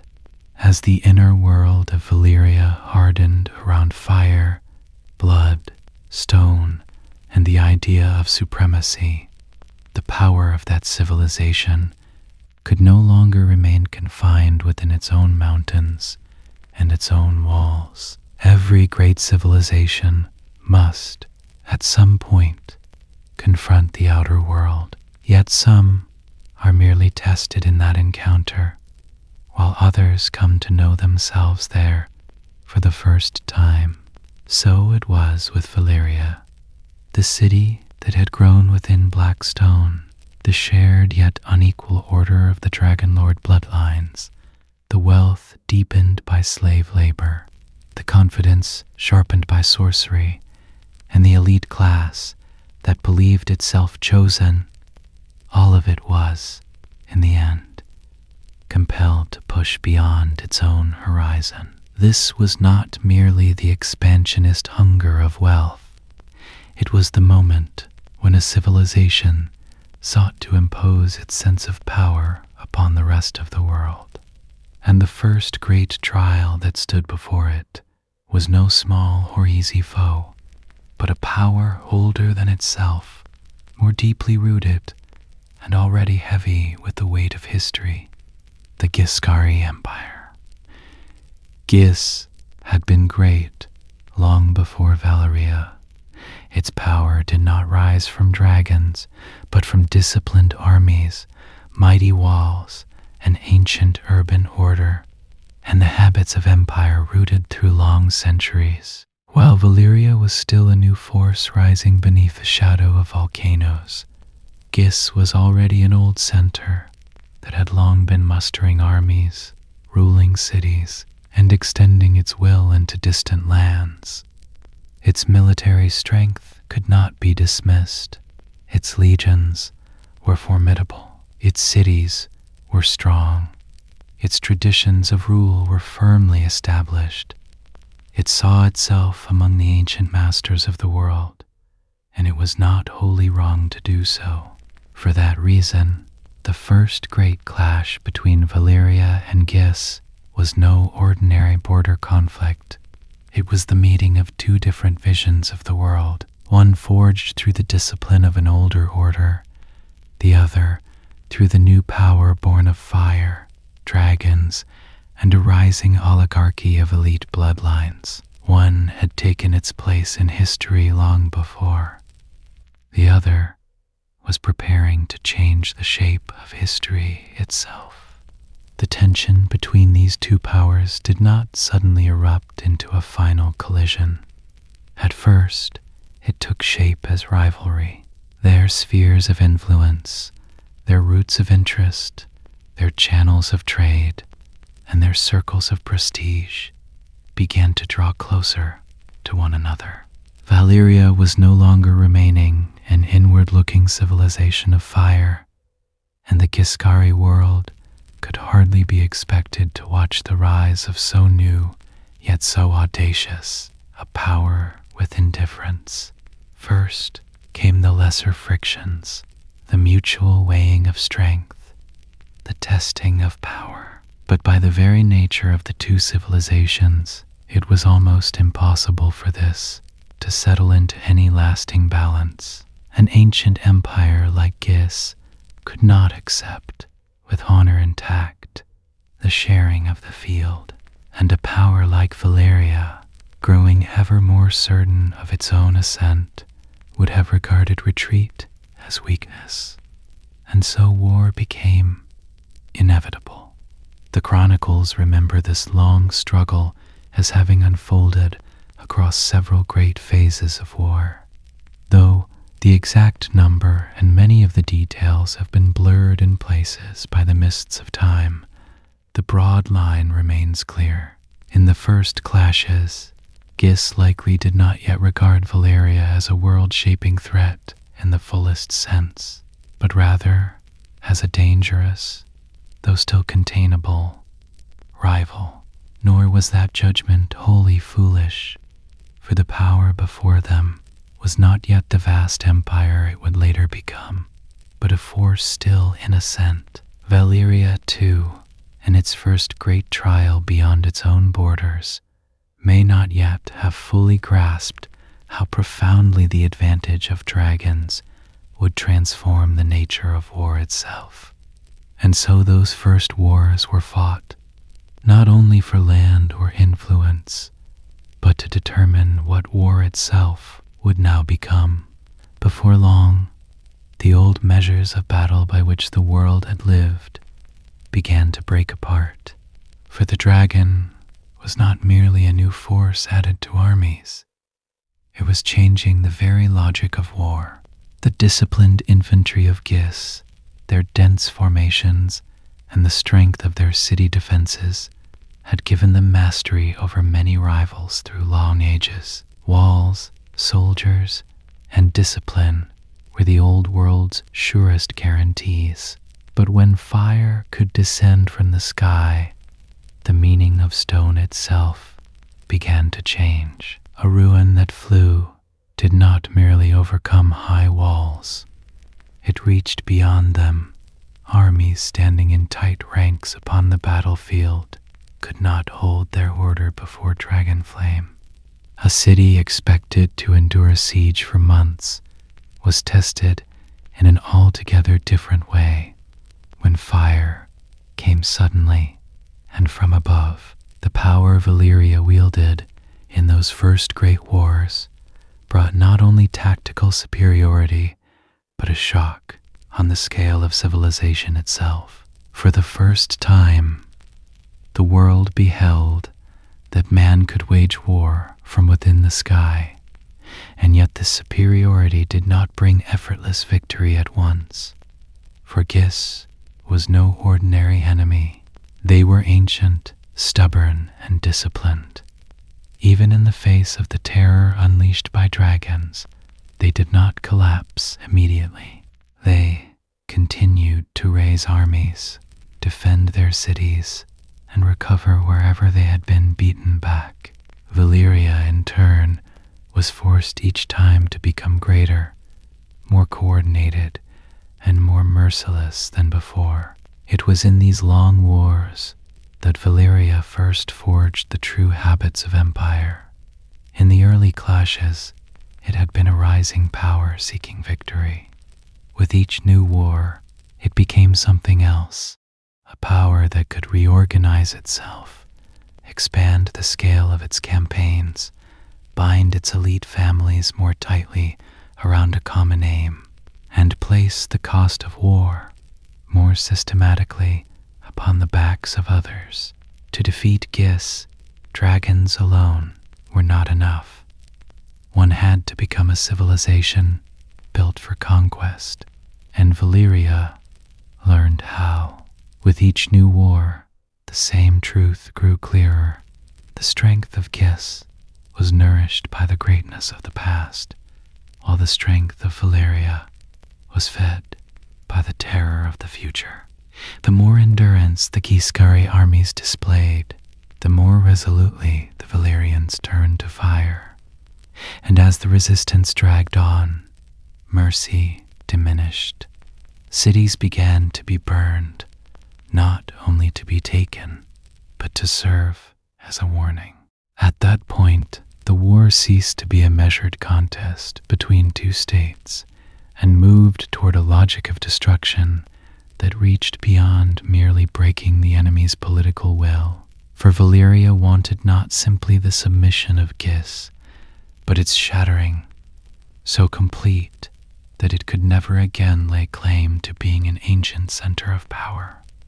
That desire deepened the violence of the war, and here, for the first time in full measure, one of the darkest habits Valyria would display, again and again in later ages, took shape. Overwhelming force against those who resisted, collective punishment against long defiance, and the desire to make victory not merely a matter of supremacy, but a fear carved into memory. The dragons stood at the center of this transformation. They were not merely instruments of war, but instruments of psychological conquest. An army may retreat after suffering losses. A city may endure for months beneath a siege. But when the sky darkens and fire descends over the walls, the very language of resistance begins to change. Valyria's enemies were no longer facing human rivals alone, but living catastrophes that seemed to violate the order of nature itself. And so, it was not only the body that was broken, but the imagination as well. One way to prevail in war is to shatter the enemy's strength. The deeper way is to shatter his belief that the world remains intelligible. With dragons, Valyria did precisely that. Against Gis, it did not merely establish superiority, it also cracked the old world's very idea of safety. For that reason, as the wars went on, Valyria began to seem not merely the victorious side, but the very lawgiver of a new age. Every act of resistance from Gis gave Valyria another chance to harden itself. The rivalries among the great families were transformed, in the face of an external enemy, into a more disciplined and organized cooperation. Slave labor was used more heavily to bear the burden of the campaigns. Wealth grew through war, and war was prolonged through wealth. Fire did not only consume cities, it also strengthened the inner order of Valyria itself. For when the enemy beyond the walls is ancient and formidable, the inequalities within are more easily justified in the name of power. So it was for Valyria. The wars waged against Gis made the supremacy of the Dragon Lord elite over the people seem more natural, more indispensable, and more sacred. The thought became, they are the ones who protect us, and therefore they must rule us all the more. Thus the war abroad also fortified the oligarchy within. In the end, the weight of that long struggle wore away the supremacy of Gis. The empire that had once stood among the world's ancient and venerable powers was pushed back a little farther with every new clash, bled a little more deeply, and lost more and more of its nature as an old center of power. Yet even so, its fall was not sudden, and that, too, speaks to the greatness of Gis. For only a civilization of true strength can preserve its weight upon the stage of history for so long, even with dragons arrayed against it. And so the end of old Gis was not merely a military defeat, but the unmaking of an ancient world, a center long accustomed to its own power, brought, at last, to the point where it could no longer stand against the new master of history. The fall of old Gis became the culminating point of those long wars, and that fall was not suffered in the manner of some ordinary sack of a capital, for by then Valyria no longer sought merely to win, it sought to carve its judgment into history itself. When the ancient city was taken, what followed went beyond the simple declaration of victory. The walls of the city and the famed brick strength of the harpies might withstand dragon fire and the will of Valyria for a time, but not forever. In the end, old Gis was destroyed, and that destruction was not merely the breaking of stone. It was also the shattering of a civilization's memory, its claim to centrality, and its right to a future. The chronicles remember, with a dark certainty, how that city was cast down, and how even its ground was humiliated as a warning to others. This was something beyond the logic of ordinary conquest. The aim here was not simply to defeat the enemy, but to disgrace even the possibility that it might one day rise again. The devastation of old Gis was therefore a sign written into history. Through that act, Valyria showed the world not only that it was powerful, but also how it would deal with ancient centers that dared to resist. Mercy here was stripped of its place as a political instrument. Those who would not submit were not merely defeated, they were annihilated as an example to others. This logic would appear again and again in the widening power of Valyria, but one of its clearest roots was already visible here, in the destruction of Gis. The supremacy that came with fire did not merely overshadow an old empire that had stood against it. It drove it into the earth and turned it to ash. It was a victory vast enough to inspire awe and brutal enough to inspire revulsion. After this victory, the world of Valyria widened, but that widening brought neither freedom nor peace. On the contrary, the habits forged by war were carried into the years of peace. With the collapse of the Giscari order, Valyria gained not only new lands and new cities, but great new masses of human beings as well.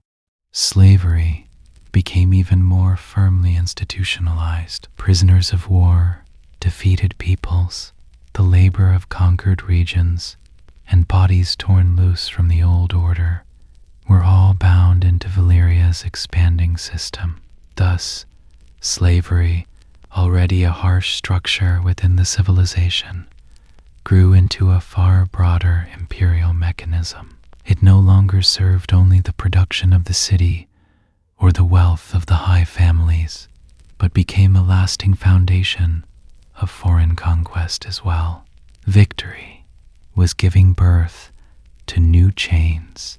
With the destruction of the Giscari world, fear and order spread together through the regions that fell beneath Valyria's rule. Some cities survived by bowing their heads. Some were reshaped. Others were reduced to little more than sources of tribute and labor. In this process, Valyria learned something with perfect clarity. Overwhelming force, backed by dragons, was effective not only on the battlefield, but in the work of political rule as well. Fear could create order, but the price of that order was high. For a rule built upon fear may silence a people, yet it does not erase their suffering, their anger, or their humiliation. Valyria, at that stage, cared little for such things. What mattered above all was obedience, and obedience had to be secured as swiftly, as visibly, and as unquestioningly as possible. These wars were the first to reveal in full what Valyria was becoming. Before them, it might have been seen as a civilization of fire that created wonders, a proud gathering of cities with its own singular political order, a fearsome power that seemed almost akin to dragons. But after the Giscari Wars, it had become something else. It was now an imperial force, capable of changing the fate of civilizations, of bringing ancient empires to ruin, of transforming the very nature of war, and of completing its victories not merely through rule, but through submission and humiliation.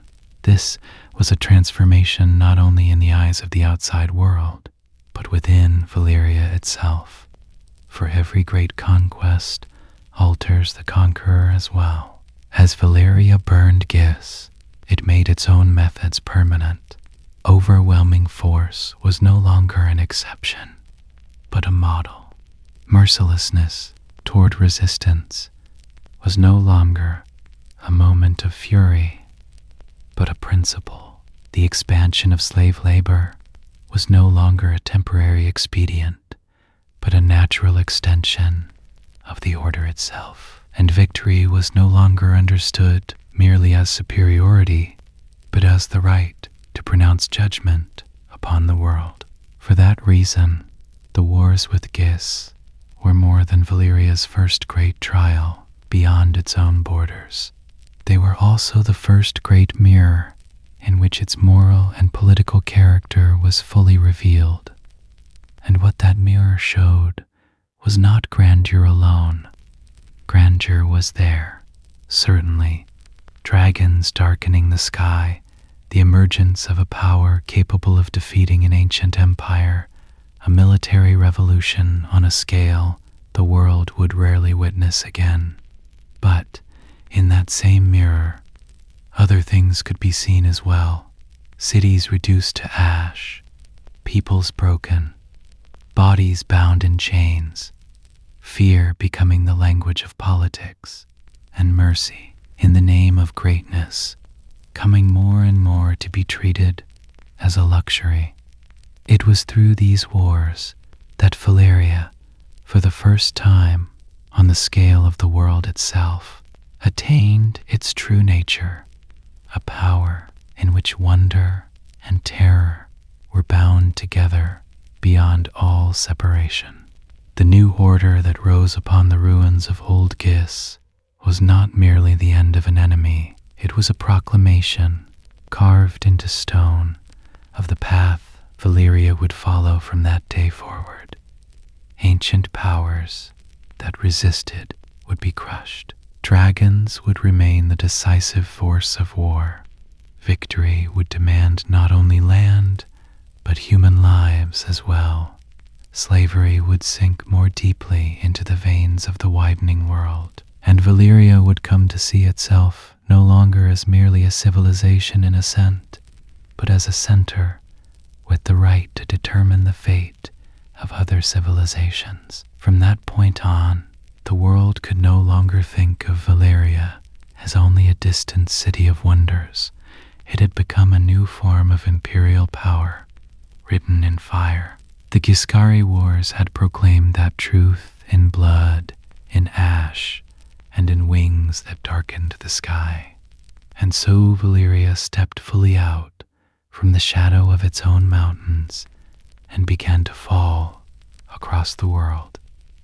After the ashes of Gis, Valyria was no longer merely a power that had won a great victory. It had become a center beginning to impose its own measure upon the order of the world. It had crushed its first great rival, changed the nature of war through dragons, and proclaimed in blood how it would answer resistance. After such a triumph, to withdraw, to limit its own power, or to use fire only for defense, would have run against the very nature of Valyria. For civilizations that rise to such heights cannot, after a certain point, be content merely to guard their borders. They become the border itself. So it was with Valyria.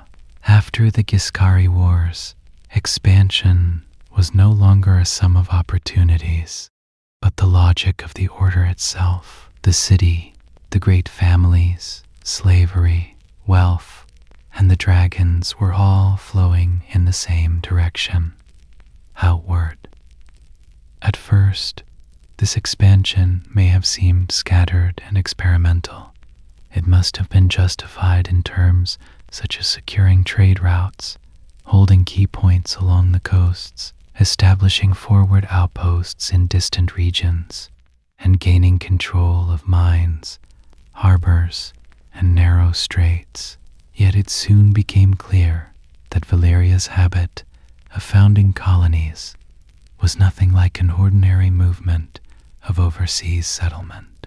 Those colonies were not merely extensions of the homeland, but the hardened forward limbs of its will. Every new center founded along the coasts housed not only merchants, soldiers, or craftsmen, but also carried with it the aesthetic of black stone, the psychology of the dragon's shadow, and the Dragon Lord family's idea of supremacy. Some took shape as ports, some as mining cities, some as centers of luxury and pleasure, and others as strategic locks in the purest sense. But all of them were parts of the same greater order. Valyria was no longer merely a civilization of fire dwelling around the 14 flames.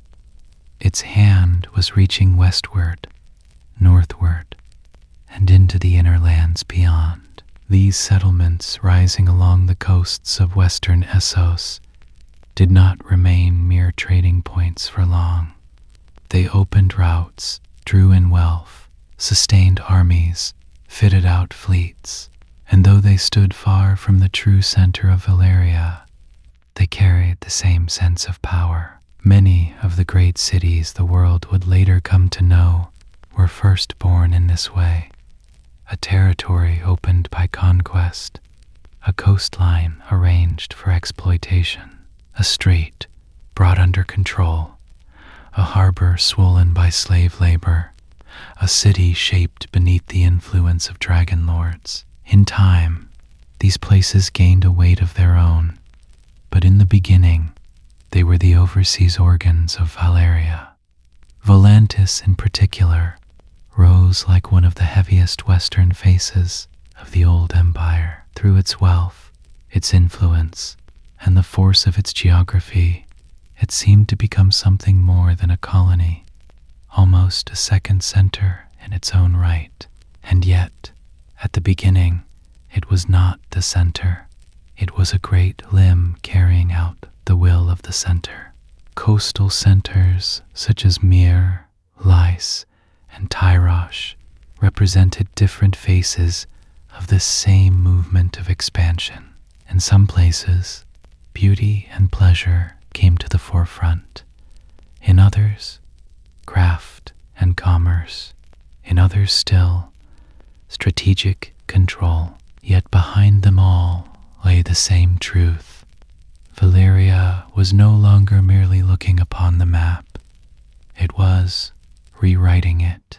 As these colonies lined the coasts and bound the sea routes together, the politics of Western Essos began to change as well. Harbors, river mouths, and passageways that might once have been counted as more independent were drawn more and more into the same circle of fear and the same circle of wealth. The influence of Valyria became not only a military pressure, but an economic, cultural, and demographic one as well.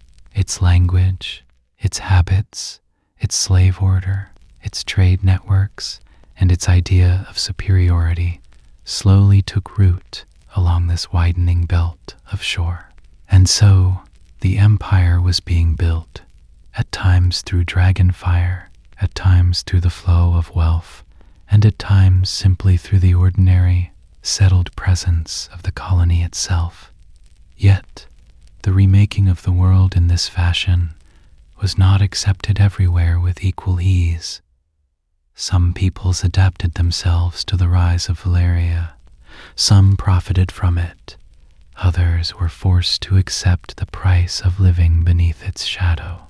But the great civilization that had flourished along the banks of the Rhône was not one of those peoples that would quietly submit to such a fate. The Rhoynar were nothing like the ashes of an old empire already broken, as the Giscari had been, nor did they bow at once beneath Valyria's weight like the lesser coastal communities. They were the children of their river, a people shaped by water, whose cities had grown with the flow of the stream, and whose memory was built less through walls than through the journeys carried by the waters themselves. In their world, the river was not merely geography, it was life itself. The cities that rose along the Rhône were not to be dismissed in trade, in wealth, in population, or in refinement. The river had given them not only abundance, but identity as well. And for that reason, the resistance of the Rhoynar was not some ordinary defense of a frontier. It was the effort of a civilization to preserve itself. As Valyria's colonies stretched westward and into the inner lands, they inevitably began, at a certain point, to grind against the world of the Rhoynar. Routes of interest, trade, spheres of influence, and claims to independence could not long exist within the same geography without conflict. Even if those first encounters did not take the full form of war, the tension was already great. For the Rhoynar, Valyria was not merely a wealthy and fearsome neighbor, but a shadow of fire closing over the world of water. And for Valyria, The Rhine was not merely the river of another people, but the backbone of a great region that refused to kneel. Until that backbone was broken, full dominion over Western Essos could not seem secure. And so history once again brought the civilizations of two different elements face to face, fire and water. For that reason, the Rhoynar Wars were decisive, not only in military terms, but in symbolic ones as well. One of the powers facing the other was a civilization of dragons, black stone, slavery, and dragon lord oligarchy. The other was a civilization of river cities, of a life entwined with water, of long memory, and of local independence. In the eyes of Valyria, the Rhoynar were an obstacle that had to submit. In the eyes of the Rhoynar, Valyria was not merely an expanding empire, but a catastrophe that was unmaking the balance of the world. And so, as the conflict deepened, the space for ordinary agreements began to narrow. The people of the river were forced to resist in order to preserve their honor. The people of fire, in turn, gathered ever greater force to punish that resistance. One of the greatest faces of these wars was Garin, who lived on in the memory of the Rhoynar, not merely as a ruler or a leader, but as the embodied will of an entire people. At Garin's call, armies, boats, city forces, and hope itself gathered from the banks of the Rhine. Rather than falling one by one before Valyria's advance, the peoples of the river sought to forge a common resistance.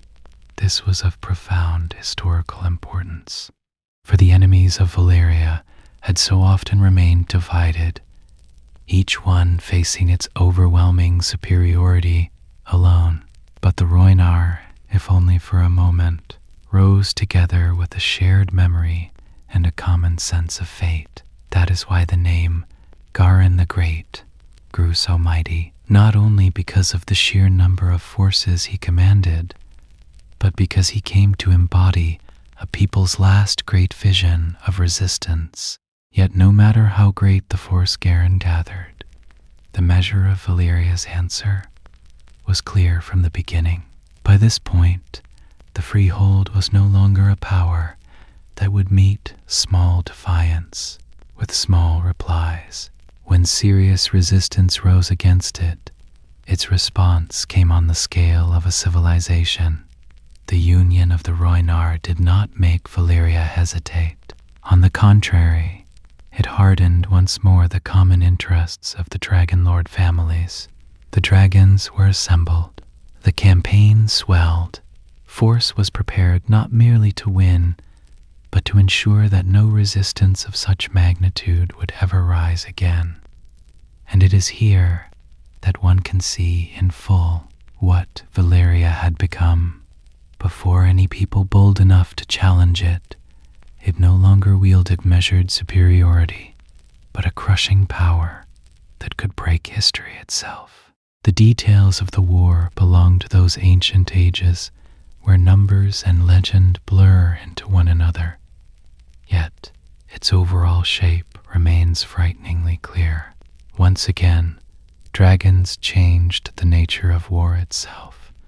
River cities might be strong, with their armies on land and their ease of movement upon the water, but there came moments when even the water offered no salvation against fire descending from the sky. The children of the Rhoyne knew their river, but Valyria commanded the heavens, and so, as the struggle went on, even the river itself could not remain a true refuge. Dragon flames scattered armies, shattered lines of defense, broke apart the strong points of resistance raised along the river one by one, and tore the very psychology of war to pieces. For the Rhoynar, this was not merely the danger of military defeat. It was the sight of even the elements of their own world proving insufficient. That is why, in their memory, the war endured not simply as a lost struggle, but as a monstrous vision of the world's injustice made vast. Garen's end, too, bears the full weight of that tragedy. With the breaking of the Great Resistance, the power of the Rhoynar was shaken beyond recovery. Cities fell, armies were scattered, and the political unity woven along the river came undone. Here, Valyria had done more than merely win a war. It had crushed the Rhoynar's ability to build a common history. That is a wound heavier than the defeat of any single city. For some peoples can lose a capital and still rise again. But when a civilization is shattered so completely that it can no longer summon a common will, its true destruction begins there. So it was for the Rhoynar. When the great resistance embodied by Garen was broken, the political power of the river never again returned to its old central weight. After that destruction, another figure entered the stage of history, and with her, another kind of greatness. Nymeria. Her name did not grow through victory, but through the decision to survive. Once the military and political backbone of Rhoynar power had been broken, only two paths remained for those who were left: submission or departure. Nymeria chose to depart, yet this was no simple flight. It was the last great act by which a people sought to keep the memory of itself from being wholly extinguished, to gather thousands of souls, countless ships, and a sense of civilization that had been broken but not erased, and then turn westward. Was not the passive retreat of a defeated people, but something closer to a final bargain made with fate. The Rhoynar had failed to defend their lands against Valyria, but they refused, at the very least, to surrender the whole of their spirit. That is why Nymeria's migration is so great in the eyes of history. For sometimes the last thing a people truly preserves is not the land where it once lived, but the memory it is still able to carry away. Valyria, however, did not pause with Nymeria's departure. The breaking of Rhoynar resistance only made its hold over western Essos more enduring. The void opened by the collapse of the river world widened the path for its colonies and dependent centers. Coasts, crossings, trade routes, and strategic points were drawn more tightly into the Valyrian circle. And so the great western cities did not merely grow richer, they became true limbs of the empire. Many of the centers that would later be known as the Free Cities were, at this stage, becoming material proof of Valyria's military, commercial, and social expansion. At their beginning, they were not free at all. They were extensions of central power, each carrying out a different function. In one place they grew as mining hubs, in another as ports, in another as slave markets, in another as centers of craft, and elsewhere as knots binding sea passages to landward routes. Yet, however different their outward faces appeared, each was part of the same greater body. Volantis remained one of the heaviest examples of this. In a sense, it was like the crimson shadow of Valyria's eastern heart cast across the west. Lys and Tyrosh developed in different ways. One brought beauty and pleasure to the fore, another strategy and sea power, while elsewhere, craft and commerce took precedence. Myr rose through its own mastery, Pentos and the other centers through their positions, Quohor and Norvos through their inland connections, and Lorath through its northern reach, each taking its place within the greater whole. Of course, The fate of these cities was never entirely the same. In time, each developed its own weight, its own flaws, its own local order. Yet that later divergence does not erase the truth of their beginnings. Their rise was the hardened form of Valyria's power, carried across sea and continent alike. And then, farther still to the west, upon another threshold of the world, Dragonstone rose. To see it merely as a distant outpost would be to misread the will of Valyria's expansion, for Dragonstone was a boundary marker not only in geography, but in thought.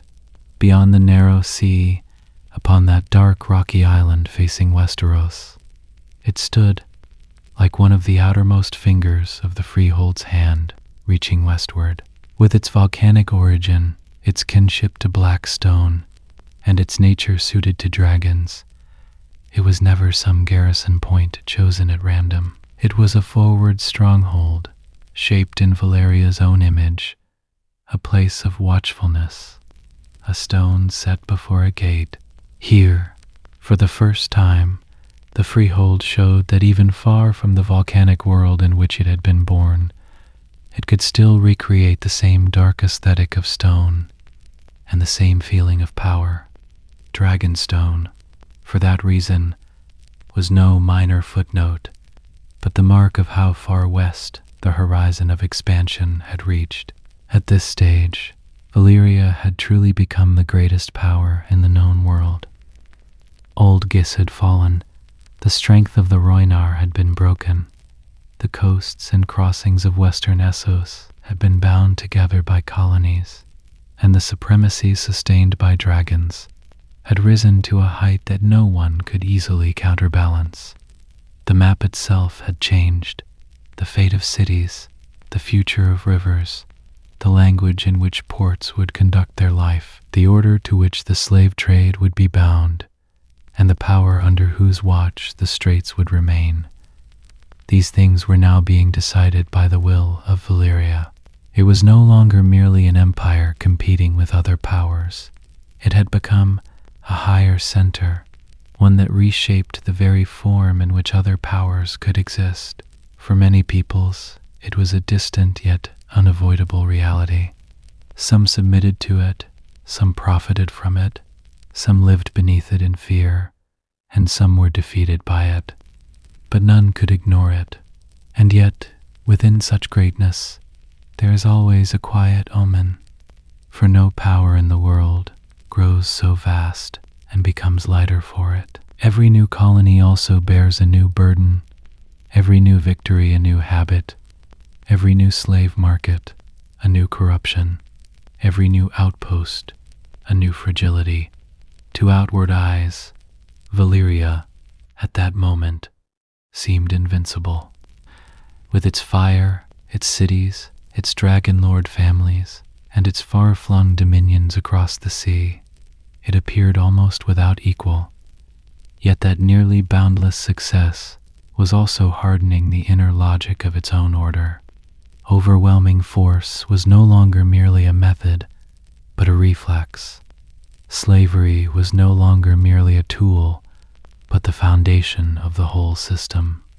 To sustain far distant centers demanded ever more intricate balances, and like every order that grows too large, Valyria was not gathering power alone. It was also increasing the weight of its own existence. And yet the visible face of that age was splendor.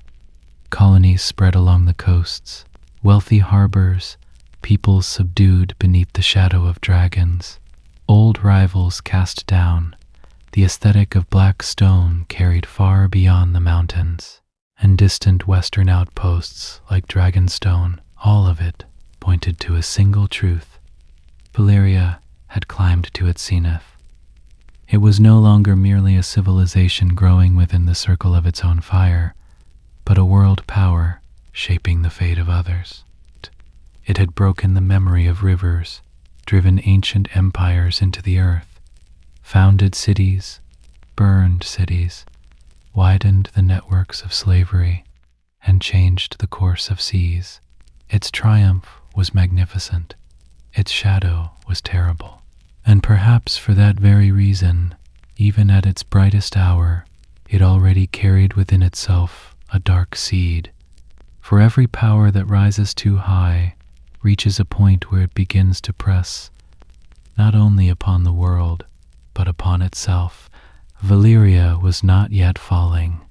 On the contrary, it was still ascending, but it had become so vast, so heavy, so fearsome, and so certain of itself that it no longer seemed as though the world were bearing its weight, but as though it were bending the world itself. Powers such as these bring ages to an end, and sometimes their own age as well.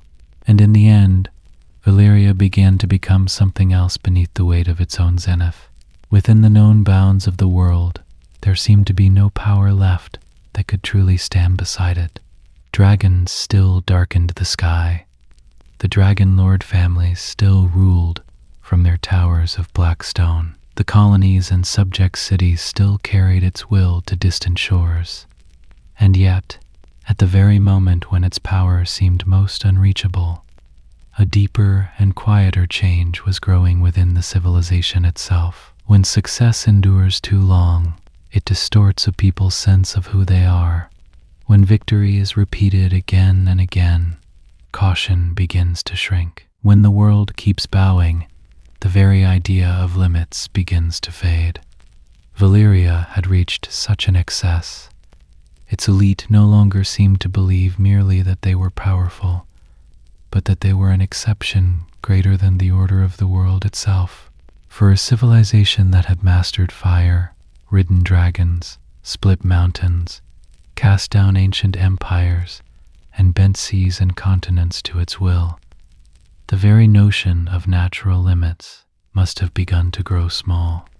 The powers they had once regarded with fear now began to seem like their inheritance, and man, more often than not, ceases to fear what he believes is his by right. For that reason, in Valyria's last great age, splendor and excess became ever more tightly bound together. The power of the Dragon Lord houses was still magnificent, yet it seemed that ruling alone was no longer enough. One had to be deeper, higher, richer, more unreachable still. More ore was drawn from the mountain's depths. The boundaries of sorcery were pressed with greater recklessness. Slave labor was consumed with greater savagery, and the sense of superiority became a more open and more brutal social reality. Some accounts suggest that the deeper the Valyrians descended into the heart of the 14 flames, the less they merely used fire and the more cruelly they provoked it. How far this is true cannot be known with certainty. Yet something else can be seen clearly enough. Valyria was no longer merely a civilization that knew how to live beside the terror of nature, but one that had come to believe it had tamed that terror. And it is often here that disasters begin to draw near, when man no longer recognizes as dangerous the thing he believes he has mastered. The city itself had become the embodiment of that mentality. In its brightest days, Valyria possessed a magnificence unlike anything else in the world. Its black stone towers still rose through mist and ember light, like a threat cast upward into the sky, and across its palaces, bridges, great roads, and dragon terraces, a living power still seemed to move. Yet within that splendor, one no longer felt the grave silence of the old caution, but the intoxication of victory. Civilizations that remain unconquered for too long eventually begin to believe in their own legends. Valyria, too, seemed to have placed its own story above reality itself. To it, fire was no longer an enemy, but a servant. The dragon no longer a danger, but a birthright. And the world no longer a place bounded by limits, but an estate to be enlarged. A civilization such as this still appears invincible when seen from without, but from within, it has already begun to create an invisible fragility. The first true shadow fell upon that overflowing splendor in the form of a dream. A young girl named Daenerys, daughter of House Targaryen, a bloodline not counted among the greatest and heaviest of the Dragonlord houses, saw the end of Valyria. What she beheld was not allegory, but the naked terror of the catastrophe to come. A greater fire swallowing the land of fire, destruction descending from sky and earth at once, and that center, once thought eternal, filling with death. By the nature of prophecy, it cannot be said that such a vision would carry the same weight for all who heard of it. In a place as certain of its own power as Valyria, such a dream could easily be dismissed as cowardice, or as the excess of an overactive imagination. And perhaps most did dismiss it so, for great civilizations are always the last to imagine their own end, above all, when that end is destined to rise from the very source of the power on which they believe themselves founded. At that time, the Targaryens were not counted among the most powerful houses of the freehold. They were dragonlords, yes, but beside the heaviest families of Valyria, theirs was a smaller bloodline, less decisive, more limited in its reach. And perhaps that is why Daenerys' dream was able to alter their fate. The greatest houses might have rejected such a warning in arrogance, but a lesser house, though still of Dragonlord blood, could afford to take the risk more seriously in order to preserve its place. Aenar Targaryen did not dismiss the doom his daughter had seen, and so the decision was made, the one that would alter the course of history, to leave Valyria. In the eyes of that age, such a choice meant withdrawing from the center of splendor, retreating from the heart of the world, perhaps even accepting a loss of standing. Yet at times, retreat sees farther than ascent. For that reason, the Targaryen settlement on Dragonstone was no ordinary migration, but the first material sign of the catastrophe drawing near. That black stone island, gazing out beyond the narrow sea, had once held meaning as Valyria's western outpost.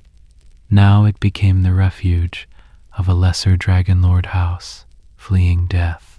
When they departed Valyria 12 years before the end, the great structure of the freehold did not tremble. The city still stood, the dragons still flew, the great families still ruled, and the roads still carried life through the empire. To outward eyes, nothing seemed to have changed.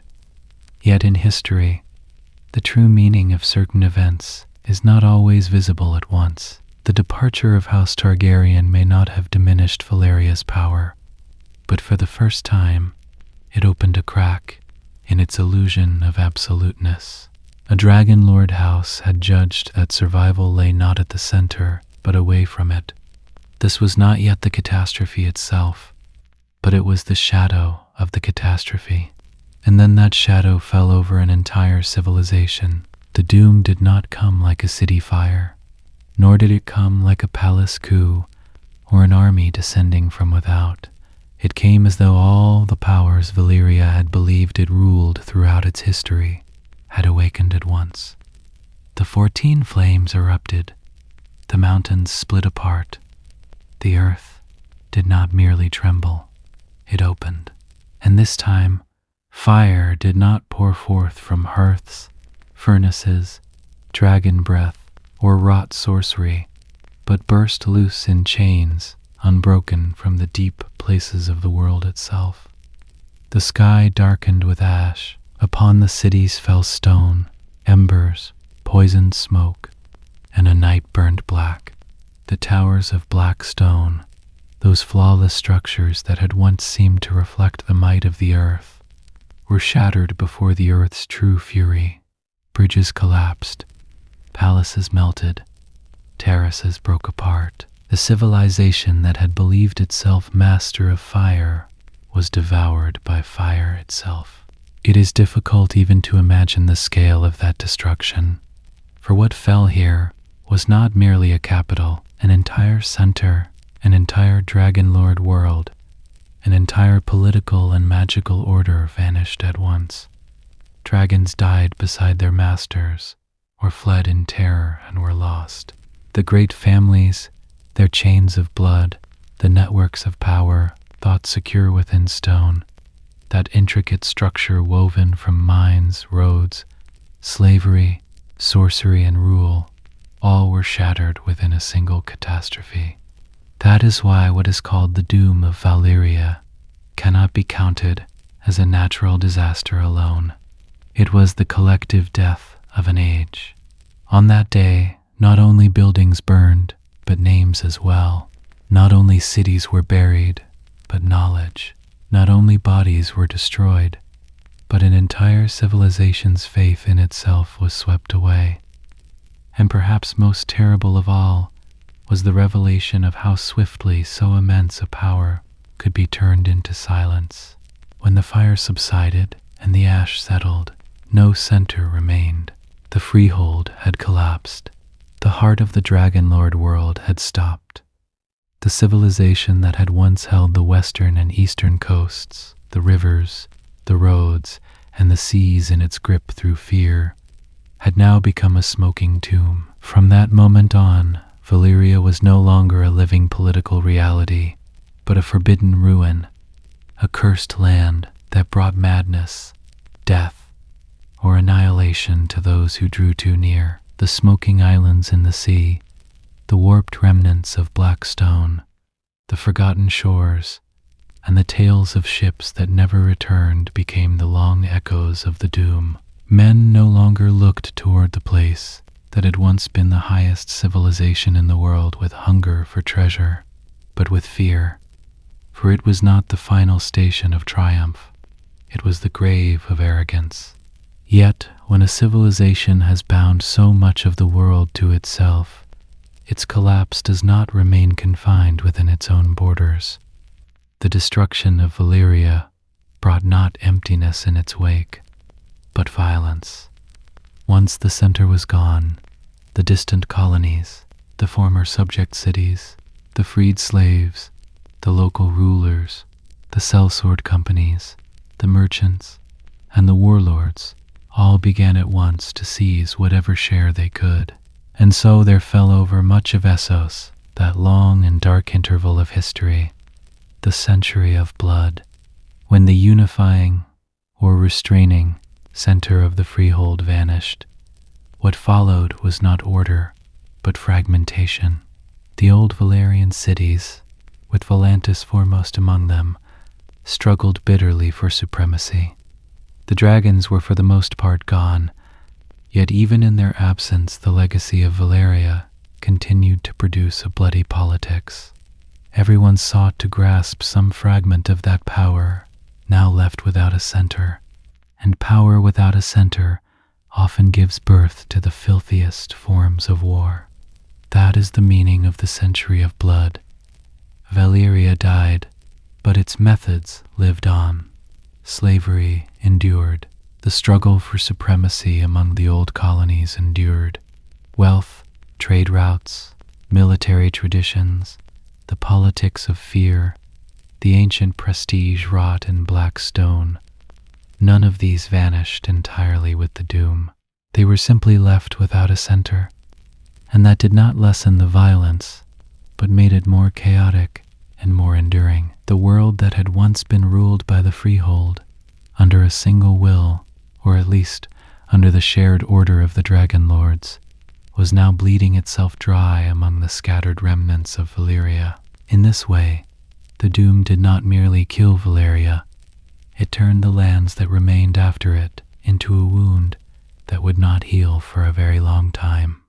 The Targaryens who survived this destruction endured upon Dragonstone, yet their survival was not the continuation of the old world, but its remnant. Of the 40 great houses of Valyria, what remained was not a power capable of restoring an entire civilization, but only a lesser Dragonlord family. And yet, at times, the whole direction of history is changed by such remnants. The few dragons preserved on Dragonstone, the few blood ties, the few fragments of tradition, became the last Valyrian fire carried forward into the future from the ashes of the doom. But that fire no longer burned with the splendor of the old center. It was lonelier, more fragile, more distant, and perhaps for that very reason, it carried a darker meaning. Valyria was dead, but it was not wholly gone. As the centuries passed, Valyria became less a living reality than a heavy shadow in the memory of the world. The free cities of Essos had been born from its colonies. In their languages, their stone, their customs, and their systems of slavery, the marks of the old center still remained. Swords forged of Valyrian steel continued to carry the gleam of a lost power. Certain bloodlines sought legitimacy by tracing their origins back to the ancient dragon lords. Tales were told of expeditions into the ruins, of lost sorcery, of the smoking seas, and of ships that never returned. Valyria became something spoken of more than something lived, yet it was the kind of tale that spread not wonder alone, but fear as well. For everyone knew that in that place there had once lived a power without equal in the world, and that same power had been utterly destroyed in a single catastrophe. Even Westeros did not remain untouched by that shadow. Through the Targaryens, the last fire of Valyria would one day cross the narrow sea and become part of that land's history as well. The dragon, the black stone, the dragon lord understanding of blood, and the dim memories of the old world all came to shape the fate of another continent. In this way, the doom did not remain only a part of Essos's past. It also reached forward into the future. The echo of a destruction stretched into later ages, through living dynasties and living wars. It is here that the true endurance of Valyria can be seen. It was not merely a fallen empire, but a weight of history cast across the centuries that followed. And yet neither the free cities, nor the Targaryens, nor Valyrian steel, nor the ruins, nor the tales told of them could ever restore the old world in its entirety. For the doom of Valyria was more than the loss of a center. It was the death of a possibility. The terrible order of supremacy that man had once forged through fire, dragon, black stone, and fear was destroyed at the very place where it had been made. In its wake, it left only remnants, corrupted inheritances, broken bloodlines, and a terror that would not fade. And perhaps that is why Valyria lives in history, not merely as an empire, but as a wound. When its name is spoken, awe and foreboding arrive together, for it had been truly great and truly terrible. In the end, this was what remained, beyond a smoking sea, ruins no man could truly reach, cities called free, yet never wholly escaped from the old shadow, fragmentary knowledge of lost sorceries, swords made legendary, a faint fire still running through the veins of a few bloodlines, and that dark thought, never fully laid to rest in the memory of the world. No power is eternal. Even the highest towers fall. Even civilizations that believe they have brought fire under their dominion may one day vanish within that same fire. Valyria taught the world this, not only through its life, but through its death as well. And that is why its story does not end in ashes. Upon those ashes, it continues to live for centuries as a lingering shadow.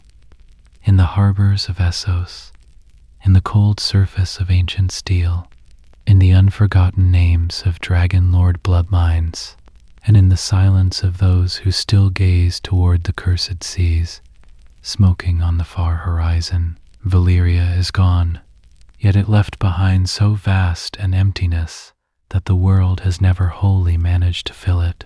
Even its absence endures like a presence, not only like a memory, but like a wound, like a warning. And in the deep hours of the night, one of history's darkest echoes, still seems to whisper the same truth. Some civilizations do not merely rise, they shape the world first, and then, in their fall, they change it forever.